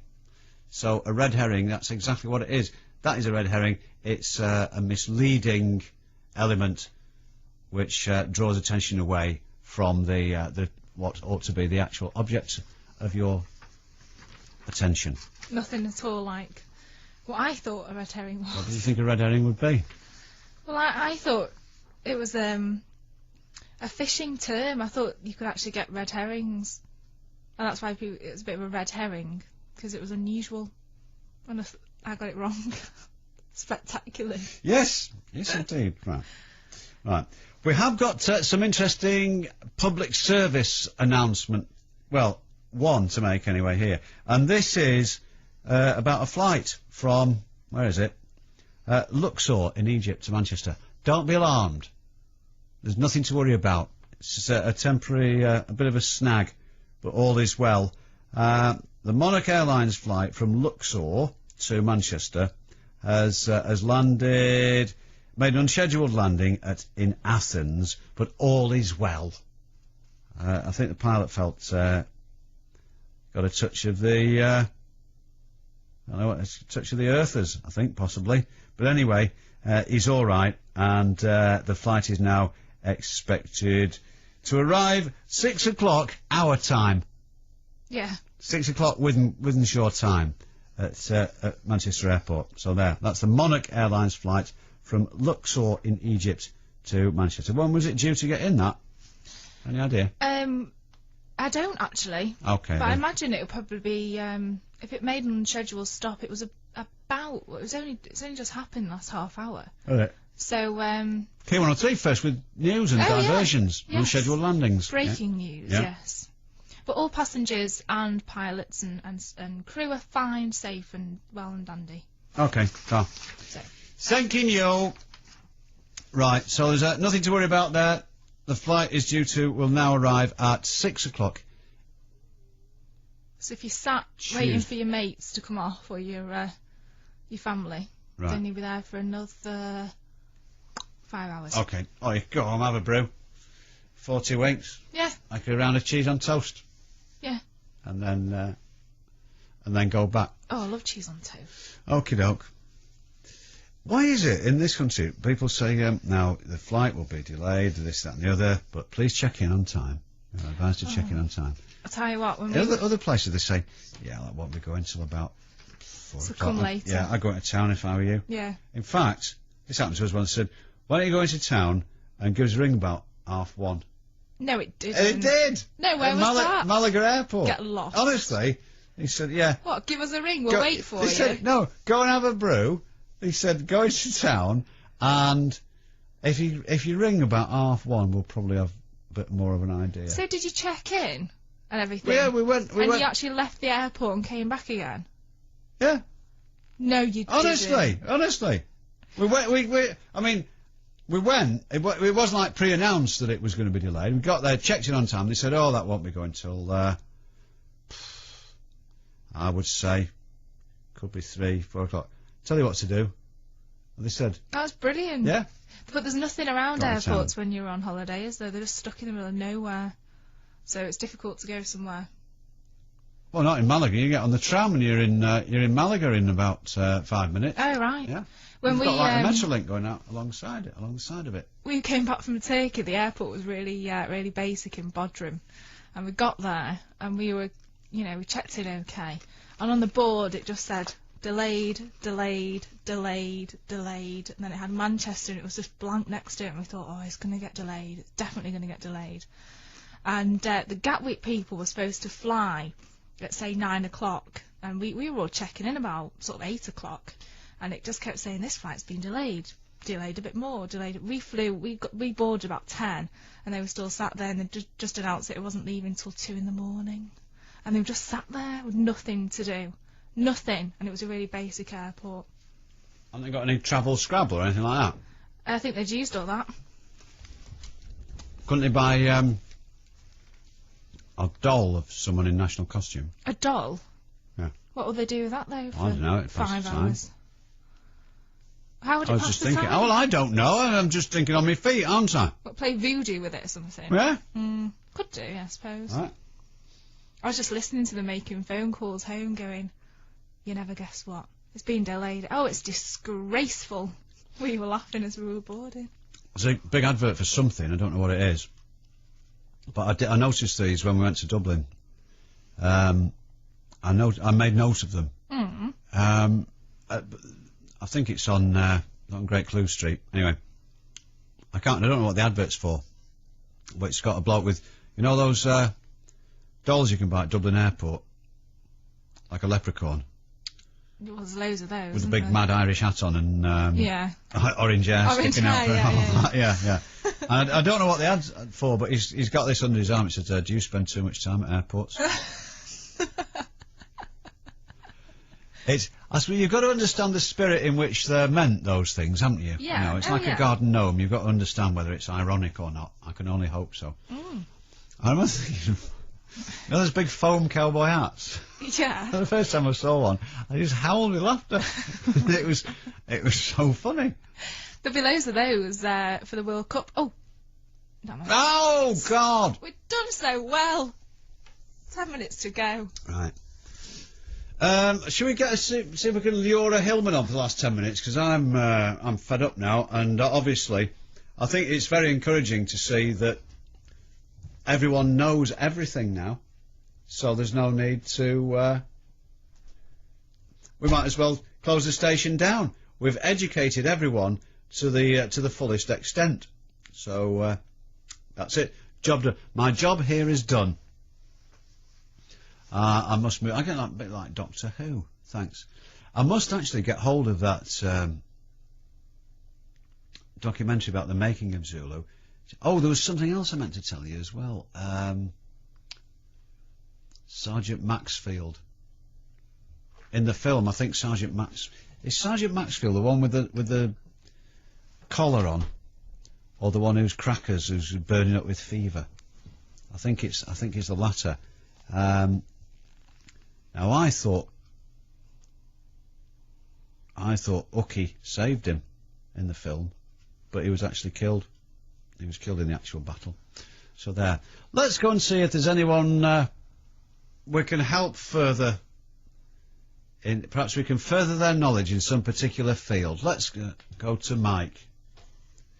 Mike, somewhere in the city centre. Mike, you're on Key 103.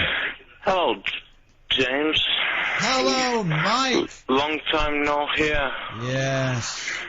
Can just turn this radio off. Oh, God.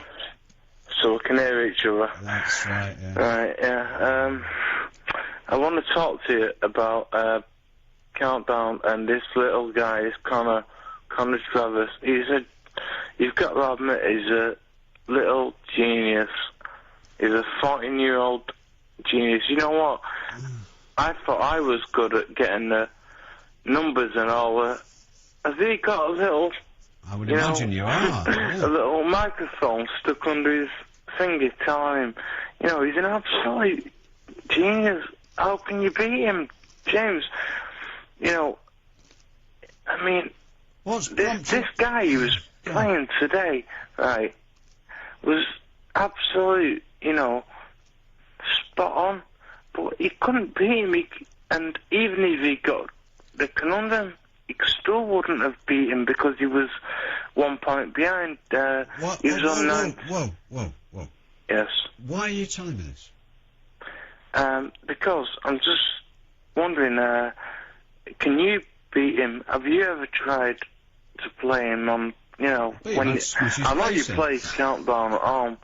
No, listen, James, I know you do it at home, you watch it, but, and you told me, ages ago that you was annoyed at him getting 9-letter words and everything, but, I can't see that. No, he said. Well, he said. You said. Oh, look, this is murder. Look. I tell you what is very interesting, and perhaps I don't know whether we can do it actually. But James, I'll tell you something. He will win the Champions of Champions. Oh, okay. Well, I'll put. Do you want to bet on it? No, I'll be off to my turf accountants first thing in the morning. There are 2 clips of and I don't know whether we can link to them actually. Are they the old ones? Will you shut your face? Sorry. Right. There are 2 clips of Noel Edmonds. Oh, not deal or no deal. Yeah, but these are really rather worth seeing. I don't know if you've come across them. Did I show them you? You've seen them? No. There is one where, and this is very, very entertaining actually. I didn't see this, but there's one where, you know, this habit they have now of, and it's the whole thing's rather obvious, isn't it? They bring out photographs now, don't they? Oh yeah. And they talk about it, right? So you can see this little clip on the internet. I'll try and find out what the site is. Yeah. So there she is. She gets a photograph out, and these are my children, and Noel starts roaring with laughter and pointing and giggling. Oh, no. What has he let himself... No, he used to be such a celebrity, and what has he let himself do? Well, he's just he's earning about £3 million a year, but shut it while I finish the story. So she says, what you laughing at? He said, I mean, the one in the middle. And it's actually, obviously, it sounds like forced laughter because it's Noel Edmonds. But whether it's forced or not, he said, yeah, the one in the middle. And the woman says, yes, that's my son who's handicapped. You're joking. Honest? No. Seriously? Brilliant. Wow. So... What did he do? He goes, lovely face.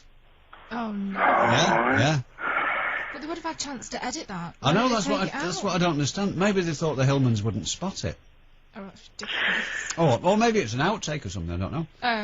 You know what? But, Michael, just a minute. But this is even better.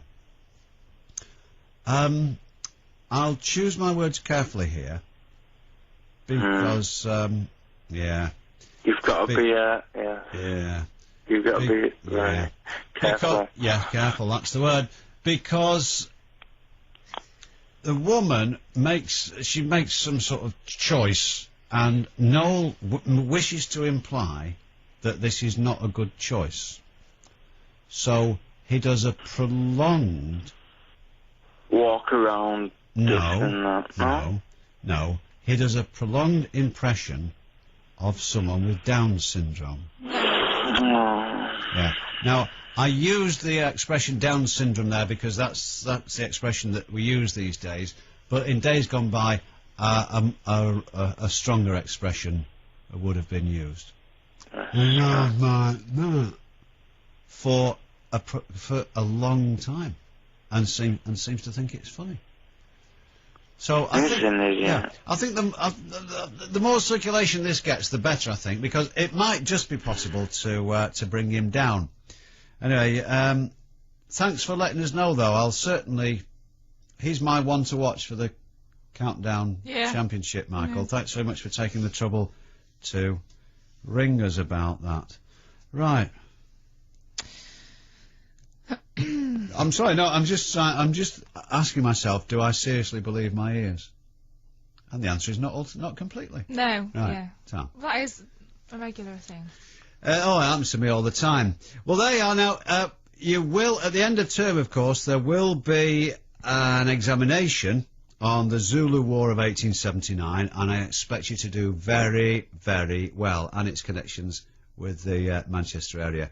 I still want to find out what the Reverend Oscar Witt said at Bramall Hall. I must try and find out more about that. But all I've got time to tell you now is that there's an hour of non-stop music after news, and then Sam Walker through till 6 o'clock in the morning. Thank you. 2 in the morning on Key